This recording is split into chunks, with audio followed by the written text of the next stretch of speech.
ಓಂ ಶ್ರೀ ಪರಮಾತ್ಮನೇ ನಮಃ. ಅಥ ತೃತೀಯೋಧ್ಯಾಯ ಕರ್ಮಯೋಗ. 2 ಅಧ್ಯಾಯಗಳನ್ನು ಮುಗಿಸಿ 3ನೇ ಅಧ್ಯಾಯಕ್ಕೆ ಬಂದಿದ್ದೀವಿ.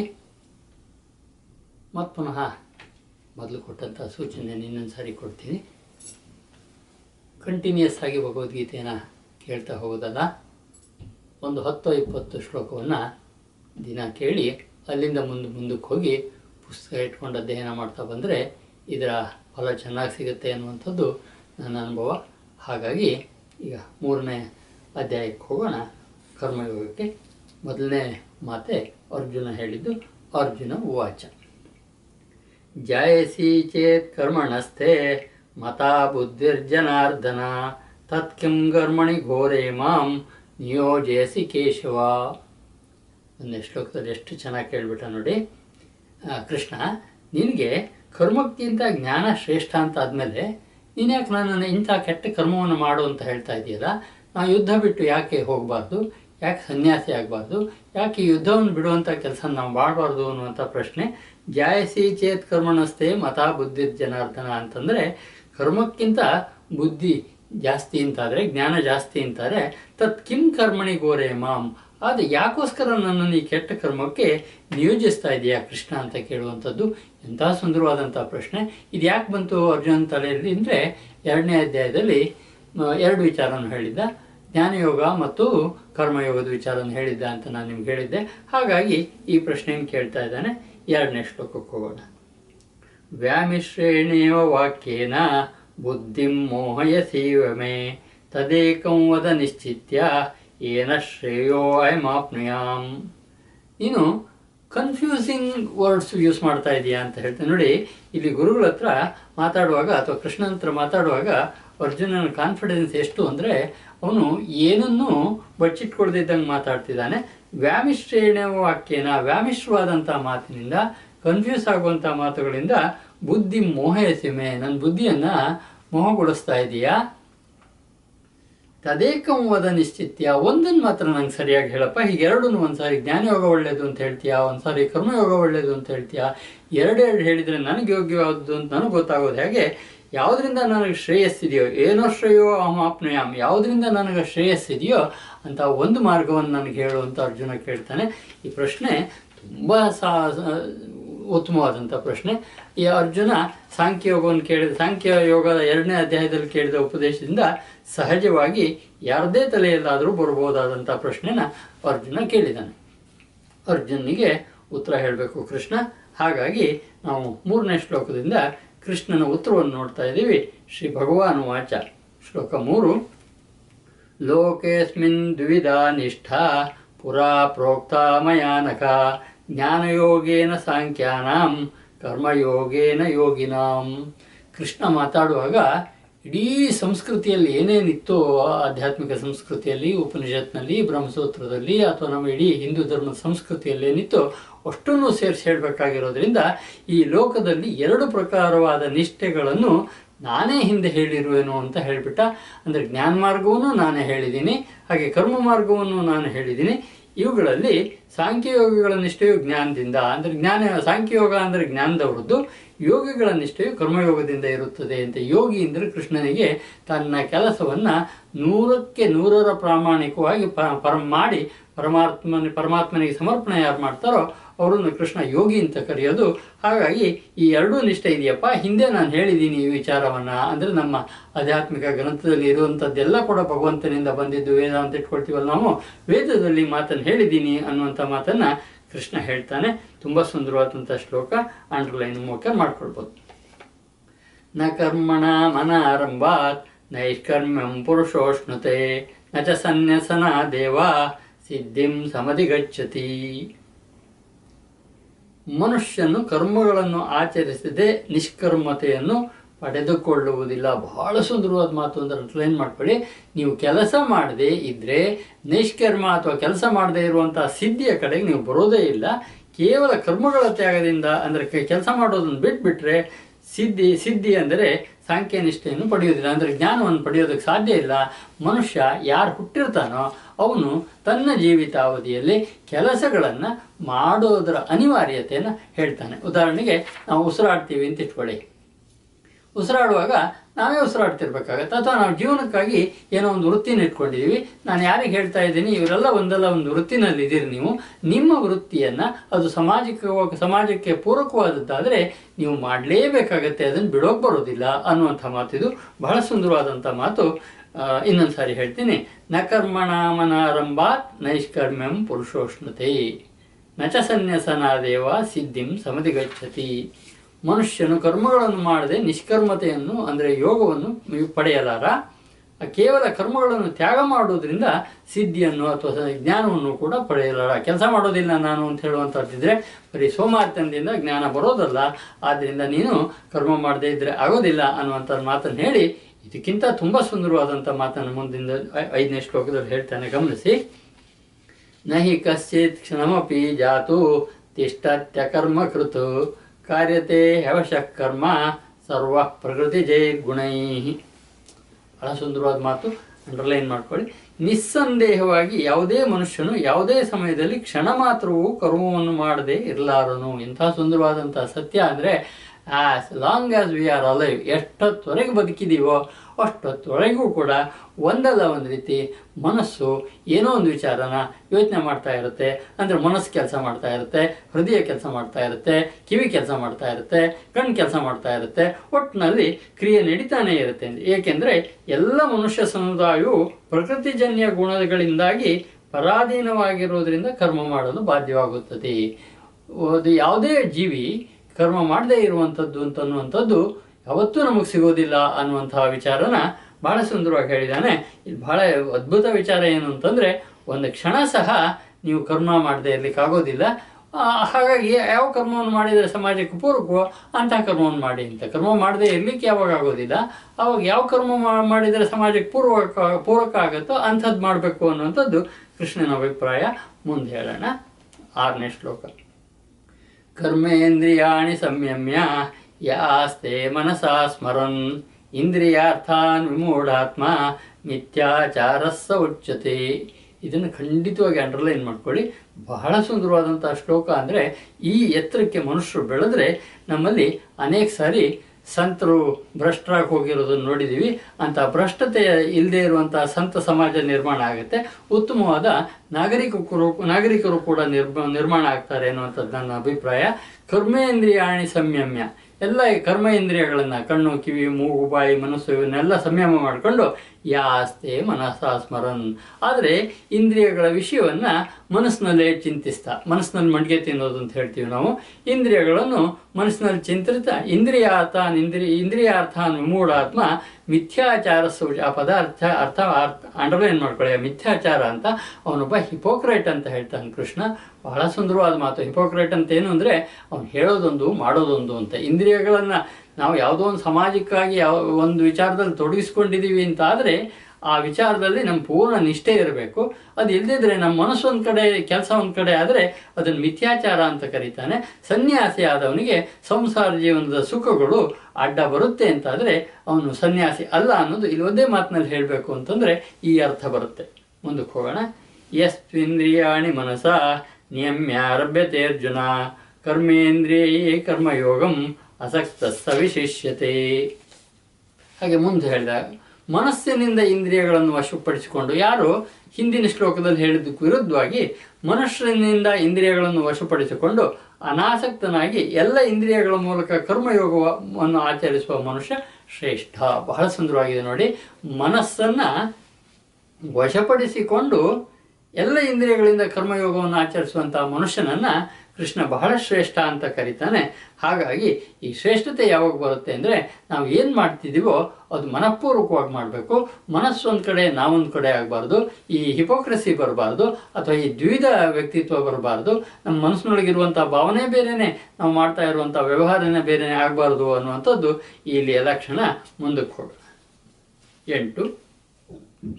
ನಿಯತಂ ಕುರು ಕರ್ಮತ್ವಂ ಕರ್ಮಜ್ಜಾಯೋ ಹ್ಯ ಕರ್ಮಣಃ ಶರೀರಯಾತ್ರಾಪಿ ಚತೆ ನ ಪ್ರಸಿದ್ಧೇದ ಕರ್ಮಣಃ. ಬಹಳ ಸುಂದರವಾದಂಥ ಶ್ಲೋಕ. ಎಷ್ಟು ಚೆನ್ನಾಗಿದೆ ನೋಡಿ. ಶಾಸ್ತ್ರವಿಹಿತವಾದ ಕರ್ತವ್ಯವನ್ನು ಮಾಡು, ನಿಹಿತವಾದ ಕರ್ಮವನ್ನು ಮಾಡು. ಯಾವ ಕೆಲಸ ಮಾಡಬೇಕಾಗಿದೆಯೋ ನೀನು ಜೀವನಕ್ಕೆ, ನಿನ್ನ ಜೀವನಕ್ಕಾಗಿ ಅದನ್ನು ಖಂಡಿತ ಮಾಡು. ಯಾಕೆಂದರೆ ಕರ್ಮ ಮಾಡದೇ ಇರುವುದಕ್ಕಿಂತ ಕರ್ಮ ಮಾಡುವುದು ಶ್ರೇಷ್ಠ. ಕರ್ಮದ ಮಾಡದೇ ಇರೋಕ್ಕಾಗೋದೇ ಇಲ್ಲ, ಅದರಿಂದ ಕರ್ಮ ಮಾಡುವುದು ಶ್ರೇಷ್ಠ. ಹಾಗೂ ಕರ್ಮ ಮಾಡದೇ ಇರುವುದರಿಂದ ಶರೀರ ನಿರ್ವಾಹವು ಕೂಡ ಸಿದ್ಧವಾಗಲಾರದು. ಇದು ಬಹಳ ಚೆನ್ನಾಗಿದೆ ನೋಡಿ. ಉಪನಿಷತ್ನಲ್ಲೂ ಕೂಡ ಈಶಾವಾಸ್ಯದಲ್ಲಿ ಇದೇ ಬರುತ್ತೆ, ಕುರುವನ್ನೇಮೇಹ ಕರ್ಮಾಣಿ ಜಿಜಿವಿಚೆ ಚತಂ ಸಮಾಹ ಅಂತ. ನಿನ್ನ ಕರ್ಮವನ್ನು ಮಾಡ್ತಾ 100 ವರ್ಷದ ಕಾಲ ನೀನು ಬಾಳ್ಬೇಕಾಗತ್ತೆ ಅಂತ ಉಪನಿಷತ್ ಹೇಳುತ್ತೆ. ಅಂದರೆ ಇಲ್ಲಿ ಒಂದು ವಿಚಾರ ನಾವು ಗಮನಿಸಬೇಕಾಗಿದ್ದು ಅಂದರೆ, ನಮ್ಮ ಆರ್ಥಿಕ ಜೀವನ ಇಲ್ಲಿ ಹೇಳ್ತಾ ಇರೋದು, ಹೊಟ್ಟೆಗಾಗಿ ದುಡಿಮೆ ಮಾಡೋದನ್ನ ಇಲ್ಲಿ ಹೇಳ್ತಾ ಇರೋದು. ಈ ದುಡಿಮೆ ಅಂತೂ ಪ್ರತಿಯೊಬ್ಬ ಮನುಷ್ಯನು ಇಲ್ಲಿ ಕರ್ಮಯೋಗ ಅಂತನ್ನುವಾಗ ಆ ದುಡಿಮೆ ಅಂತೂ ಮಾಡ್ಕೊಳ್ಳೇಬೇಕು ಯಾವುದೋ ಒಂದು ಕೆಲಸದಿಂದ. ಈಗ ಉದಾಹರಣೆಗೆ ಸಮಾಜ ಸೇವೆಯನ್ನು ಒಬ್ಬ ಮಾಡ್ತಿದ್ದಾನೆ ಅಂದರೆ ಸಮಾಜ ಅವನ ಊಟ ನೋಡ್ಕೊಳ್ಳುತ್ತೆ ಅನ್ನುವಾಗ ಅವನೇನು ತನಗೆ ಬೇಕಾದಂಥ ಸಂಬಳ ದುಡ್ದ ಅನ್ನುವಂಥ ಪ್ರಶ್ನೆ ಅಲ್ಲ, ಅವನು ಕೆಲಸ ಮಾಡ್ತಾ ಇದ್ದಾನೆ. ಆ ಕೆಲಸ ಮಾಡಿದಾಗ ಇನ್ನೆಲ್ಲಿಂದಲೂ ಅದು ಒದಗಿ ಬರುತ್ತೆ. ಭಾಳ ಸುಂದರವಾದ ಮಾತು ನೋಡಿ ಇದು. ಮನಸ್ಸಿನಿಂದ ನೀನು ಶಾಸ್ತ್ರ ವಿಹಿತವಾದ ಕರ್ತವ್ಯಗಳನ್ನು ಮಾಡು, ಏಕೆಂದರೆ ಕರ್ಮ ಮಾಡದೇ ಇರುವುದಕ್ಕಿಂತ ಕರ್ಮ ಮಾಡುವುದು ಶ್ರೇಷ್ಠವಾಗಿದೆ. ಆ ಕರ್ಮ ಅದು ಸಾಧ್ಯ ಇಲ್ಲ ಅಂತಲೂ ಹೇಳಿದ್ದಾನೆ. ಹಾಗಿರೋಕ್ಕಾಗಲ್ಲ, ಅದರಿಂದ ಕರ್ಮ ಮಾಡೋದು ಶ್ರೇಷ್ಠ. ಹಾಗೆಯೇ ಕರ್ಮ ಮಾಡದೆಯೇ ನಿನ್ನ ಶರೀರ ನಿರ್ವಾಹವು ನಡೆಯಲಾರದು. ಅದನ್ನು ಅಂಡರ್ಲೈನ್ ಮಾಡಬೇಕಾಗಿದ್ದು, ನೀನು ಜೀವನ ಮಾಡಬೇಕು ಅಂತಂದರೆ ಕೆಲಸ ಮಾಡ್ತಾ ಇರಬೇಕಾಗತ್ತೆ, ಕೆಲಸ ಮಾಡದೇ ಇರೋಕ್ಕೆ ಬರೋದಿಲ್ಲ ಅಂತ. ಇಲ್ಲಿ ಕರ್ಮ ಅನ್ನುವಾಗ ಭಗವದ್ಗೀತೆಯಲ್ಲಿ ನಾನು ಒಂದು ವಿಚಾರನ ಹೇಳಬೇಕಾಗತ್ತೆ. ಇವತ್ತಿನ ನಮ್ಮ ಸ್ಥಿತಿಗೆ ನಮ್ಮ ಪೂರ್ವ ಕರ್ಮ ಕಾರಣ ಅಂತ ಇಟ್ಕೊಳ್ತೀವಿ. ಮುಂದಿನ ನಮ್ಮ ಸ್ಥಿತಿಗೆ ನಾವು ಈ ಶರೀರದಲ್ಲಿ ಈ ಆಯಸ್ನಲ್ಲಿ ಏನು ಮಾಡ್ತೀವಿ ಅಂತ ಇಟ್ಕೊಳ್ತೀವಿ. ಇದನ್ನು ಕರ್ಮ ಅಂತ ಕರಿತೀವಿ. ಇನ್ನೊಂದು ದೃಷ್ಟಿನಲ್ಲಿ ನಾವು ಏನು ಮಾಡಿದ್ದೀವೋ ಅದು ನಮಗೆ ವಾಪಸ್ ಬರುತ್ತೆ ಅನ್ನುವಂಥದ್ದನ್ನು ಕರ್ಮ ಅಂತ ಕರಿತೀವಿ. ಉದಾಹರಣೆಗೆ ಒಬ್ಬ ದೊಡ್ಡ ಅಧಿಕಾರಿ ಇದ್ರಂತೆ, IAS ಅಧಿಕಾರಿ ಅಂತ ಇಟ್ಕೊಳ್ಳಿ. ಅವರ ತಂದೆ ಅವ್ರ ಜೊತೆಗೆ ಇದ್ದರು. ಬಹಳ ವಯಸ್ಸಾಗಿತ್ತು, ಶಕ್ತಿ ಇರಲಿಲ್ಲ, ಮುದುಕ ಅಲ್ಲಿ ಇಲ್ಲಿ ಓಡಾಡ್ಕೊಂಡಿರ್ತಿದ್ರು. ಯಾರಾದರೂ ದೊಡ್ಡ ಡಿಗ್ನಿಟರೀಸ್ ಬಂದರೆ, ಅತಿಥಿಗಳು ಬಂದರೆ ಅವರಿಗೆ ತೋರಿಸುವಂಥ ನನ್ನ ಅಪ್ಪ ಇದು ಅಂತ ಹೇಳುವಂಥ ಸೌಜನ್ಯವೂ ಕೂಡ ಆ ಅಧಿಕಾರಿಗೆ ಇರಲಿಲ್ಲ. ಆಮೇಲೆ ಸ್ವಲ್ಪ ದಿವಸ ಆಗ್ತಾ ಇವರು ಊಟ ಮಾಡಬೇಕಾದ್ರೆ ಊಟ ತಪ್ಪಿ ಮೈ ಮೇಲೆಲ್ಲ ಬೀಳ್ತಾ ಇತ್ತು.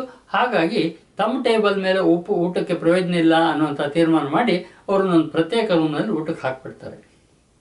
ಆ ರೂಮ್ನಲ್ಲಿ ಅವ್ರು ಟೇಬಲ್ ಮೇಲೆ ಊಟ ತಗೊಂಡೋಗಿರ್ತಾರೆ, ಅವರೇ ಹಾಕೊಂಡು ಊಟ ಮಾಡ್ತಾರೆ. ಕೆಳಗೆ ಬೀಳುತ್ತೆ ಸ್ಟೋವ್, ಆಚೆಗೆ ಬೀಳುತ್ತೆ, ಈಚೆಗೆ ಬೀಳುತ್ತೆ, ಒಟ್ಟು ಕೈ ನಡುಗ್ತಾ ಇರೋದ್ರಿಂದ ಹಾಗೆ ಊಟ ಮಾಡ್ತಾರೆ. ಮತ್ತು ಯಾರೋ ಕೆಲಸದವ್ರು ಬಂದು ತೆಗಿತಾರೆ. ಸೊ ಅವರ ಜೀವನ ಆ ರೂಮಿಗೆ ಕನ್ಫೈನ್ ಆಗಿಬಿಡುತ್ತೆ, ಅದಕ್ಕೆ ಸ್ಥಿರ ಆಗಿಬಿಡುತ್ತೆ. ಹೇಗಾದರೂ ಕೂಡ ವಯಸ್ಸಾದಾಗ ಇಂತಹ ಅನೇಕ ನೋವುಗಳನ್ನು ಸಹಿಸಬೇಕಾದ್ದು ಪಿತೃಗಳಿಗೆ ಇರುತ್ತಾದ್ದರಿಂದ ಆ ನೋವಿನಲ್ಲೇ ಬದುಕ್ತಾನೆ. ಒಂದು ದಿವಸ ಸತ್ತು ಹೋಗ್ಬಿಡ್ತಾನೆ. ವಯಸ್ಸಾದವ್ರು ಹೋದರೆ ಯಾರಿಗೂ ದುಃಖ ಆಗಲ್ಲ, ಆಗಲೂಬಾರ್ದು. ಹಾಗಾಗಿ ಇವ್ರಿಗೇನು ದುಃಖ ಆಗೋದಿಲ್ಲ. ಅವನಿಗೇನು ಅಂತ್ಯಕ್ರಿಯೆ ಇದೆಯೋ ತಗೊಂಡೋಗಿ ಎಲ್ಲೋ ಒಂದು ಕಡೆ ಅವನನ್ನು ಸುಟ್ಟು ಬರ್ತಾನೆ. ಬಂದ ನಂತರ ಈ ಅಧಿಕಾರಿ ಅವನ ಹಾಸಿಗೆ ಮತ್ತು ತಟ್ಟೆಗಳನ್ನೆಲ್ಲ ಆ ರೂಮ್ನಲ್ಲಿ ಏನಿತ್ತು ಅದನ್ನು ಅಲ್ಲಿ ಇದ್ದಂಥ ಮುನ್ಸಿಪಾಲ್ಟಿಯ ಕಸದ ತೊಟ್ಟಿ ಒಳಗೆ ಹಾಕಿಸ್ಬಿಡ್ತಾನೆ. ಸರಿ, ಮುಗೀತು ಅಂತ ತೃಪ್ತಿ ಆಗೈತೆ, ಆಯಿತು ಕೆಲಸ ಅಂತಂದ್ಬಿಟ್ಟು ಒಂದು 5 ನಿಮಿಷದೊಳಗೆ ಅವ್ರ ಮಗ ಆ ತಟ್ಟೆಯನ್ನು ತಗೊಂಡು ವಾಪಸ್ ಬರ್ತಾನೆ.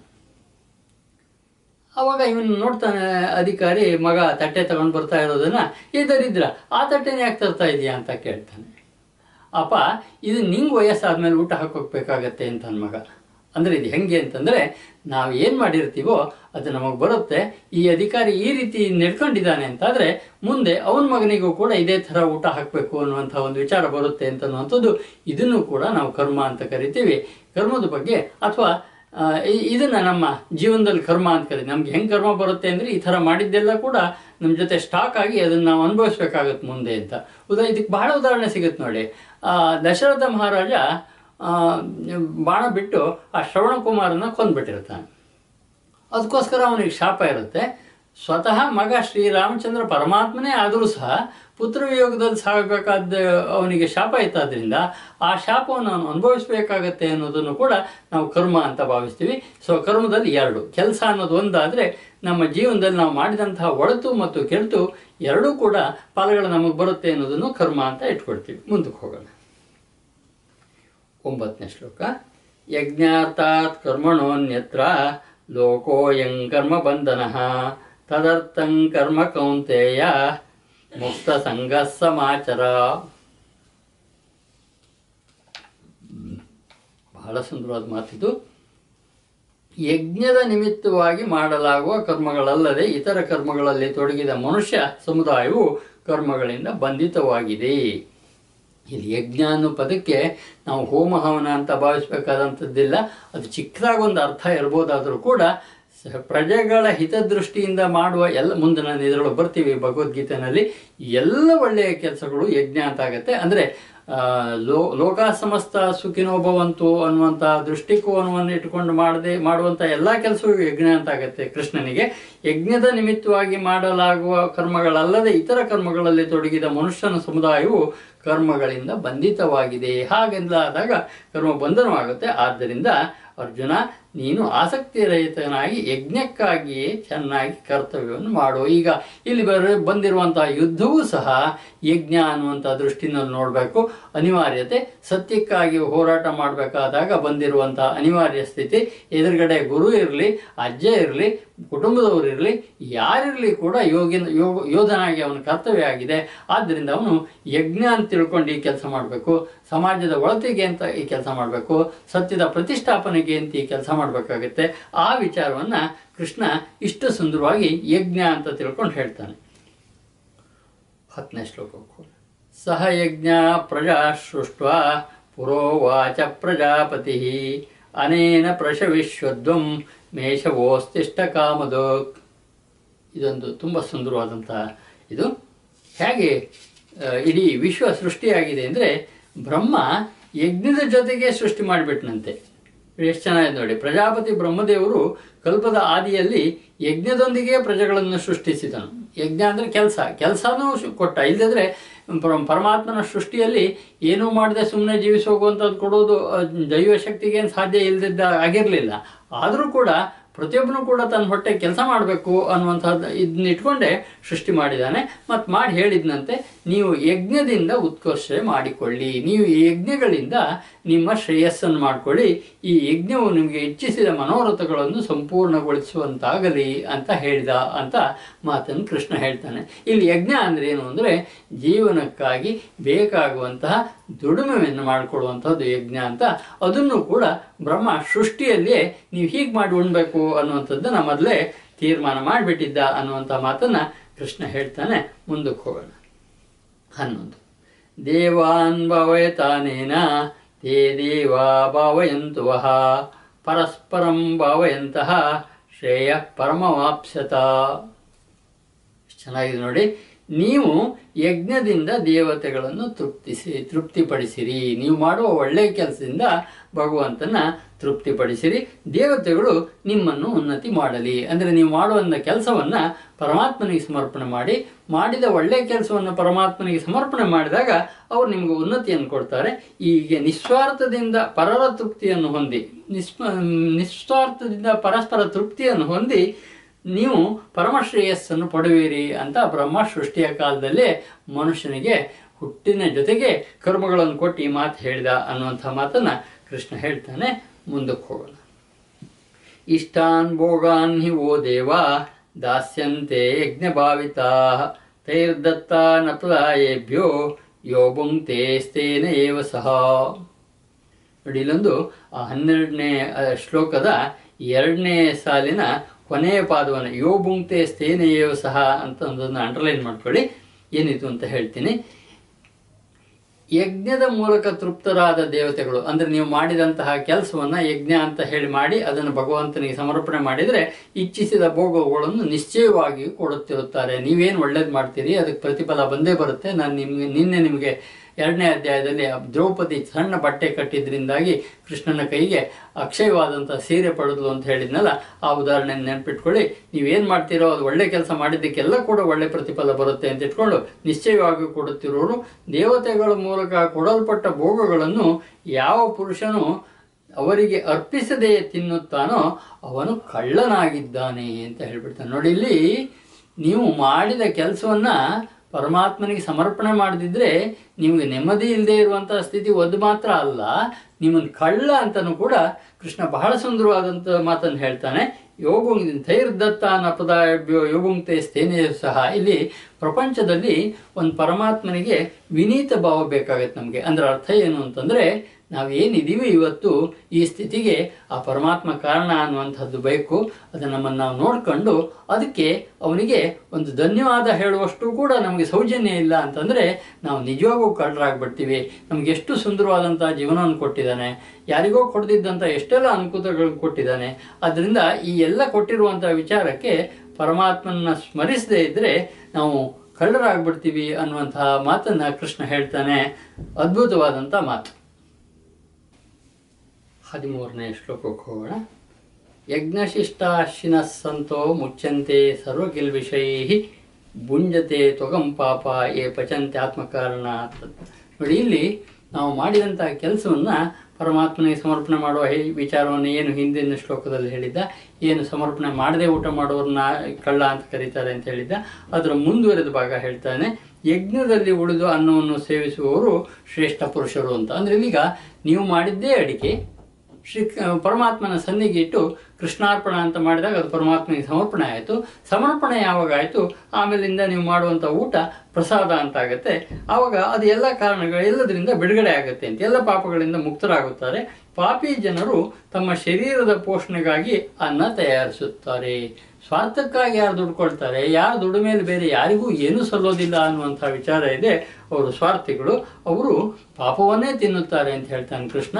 ಹಾಗೆ ಪಾಪ ಆಗಬಾರ್ದು ಅಂದರೆ ನಮ್ಮ ಸ್ಥಿತಿ ಇದ್ದಷ್ಟು, ನಮಗೆ ಸಾಧ್ಯ ಇದ್ದಷ್ಟು ನಾವು ಬೇರೆಯವರಿಗೆ ಕೊಡುವಂತಹ ಕೆಲಸವನ್ನು ನಮ್ಮ ಜೀವನದಲ್ಲಿ ಮಾಡಬೇಕಾಗತ್ತೆ ಅನ್ನುವಂಥದ್ದು ಬಹಳ ದೊಡ್ಡ ಮಾತು ಇದು.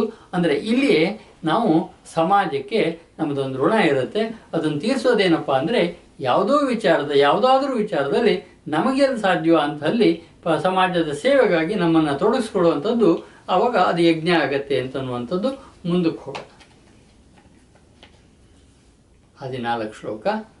ಅನ್ನದ್ಭವಂತಿ ಭೂತಾನಿ ಪರ್ಜನ್ಯಾದನ್ನ ಸಂಭವಃ ಯಜ್ಞಾದ್ಭವತಿ ಪರ್ಜನ್ಯೋ ಯಜ್ಞಕರ್ಮ ಸಮುದ್ಭವ ಕರ್ಮ ಬ್ರಹ್ಮೋದ್ಭವಂ ವಿದ್ಧಿ ಬ್ರಹ್ಮಾಕ್ಷರ ಸಮುದ್ಭವಂ ತಸ್ಮಾತ್ ಸರ್ವಗತಂ ಬ್ರಹ್ಮ ನಿತ್ಯಂ ಯಜ್ಞೇ ಪ್ರತಿಷ್ಠಿತಂ.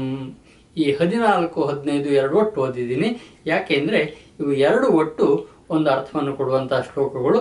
ಸಂಪೂರ್ಣ ಪ್ರಾಣಿಗಳು ಅನ್ನದಿಂದ ಉತ್ಪತ್ತಿಯಾಗುತ್ತವೆ ಅನ್ನುವಂಥದ್ದು ಮೊದಲೇದ್ಭವತ್ತು. ಅನ್ನ ಅದ್ಭವಂತಿ ಭೂತಾನಿ ಅಂತ ಬಹಳ ಸುಂದರವಾದಂಥ ಶ್ಲೋಕ ಇದು.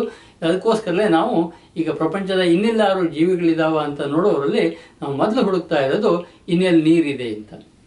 ಅಂದರೆ ನೀರಿದ್ದಲ್ಲಿ ಜೀವಿಗಳಾಗ್ತವೆ ಅಂತ, ನೀರಿದ್ದಲ್ಲಿ ಅನ್ನ ಇರುತ್ತೆ ಅಂತ. ಸೊ ಇಲ್ಲಿ ನಂದೇ ಒಂದು ಅನುಭವವನ್ನು ನಿಮ್ಮ ಮುಂದೆ ಕೊಡೋಕೆ ಇಷ್ಟಪಡ್ತೀನಿ.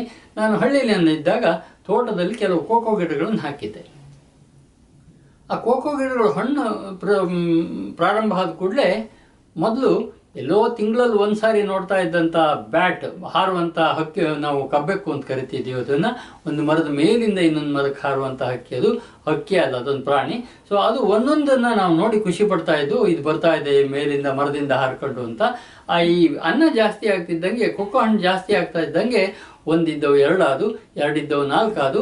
ಒಂದು 6-8 ತಿಂಗಳ ಒಳಗೆ ನಮ್ಮ ತೋಟದಲ್ಲಿ ಏನು ಕೊಕ್ಕೋ ಹಣ್ಣು ಬರುತ್ತೋ ಅದು ಒಂದು ಹಣ್ಣು ನಮಗೆ ಸಿಗದೇ ಇರುವಂಥ ಸ್ಥಿತಿಯನ್ನು ನಿರ್ಮಾಣ ಮಾಡುವಷ್ಟು ಸಂಖ್ಯೆಯಲ್ಲಿ ಅವುಗಳ ಬೆಳವಣಿಗೆ ಆಯಿತು. ಅಂದರೆ ಇಲ್ಲಿ ನಾನು ಸುಂದರವಾಗಿ ನಿಮ್ಗೆ ಹೇಳಬೇಕಾಗಿದ್ದೇನು ಅಂದರೆ, ಅನ್ನದ್ಭವಂತಿ ಭೂತಾನಿ ಅಂದರೆ ಹಾಗೆ, ಎಲ್ಲಿ ಹೆಚ್ಚು ಅನ್ನ ಇದೆಯೋ ಅಲ್ಲಿ ಜೀವಿಗಳು ಜಾಸ್ತಿ ಆಗಿಬಿಡ್ತವೆ ಅಂತ. ಅನ್ನ ಹೇಗಾಗತ್ತೆ ಅಂದರೆ ಪರ್ಜನ್ಯ ಅಂತ ಅಂದಿಸುವ. ನೋಡಿ, ಇದು ಭಗವದ್ಗೀತೆ ತುಂಬ logical analysis of human beings, analysis of nature, analysis of god, ಎಲ್ಲದ ವಿಚಾರದಲ್ಲೂ ಅಷ್ಟು ಚೆನ್ನಾಗಿದೆ. ಅನ್ನದ್ಭವಂತಿ ಭೂತಾನಿ ಅನ್ನೋದು ಇದಕ್ಕೆ ಎರಡನೇ ಮಾತೆ, ಡಿಸ್ಪ್ಯೂಟೇ ಇಲ್ಲ. ಅನ್ನ ಇಲ್ಲದಿದ್ದರೆ ಜೀವಿಗಳಾಗೋದೇ ಇಲ್ಲ. ಅದರಿಂದ ಅನ್ನದಿಂದ ಜೀವಿಗಳಾಗ್ತವೆ.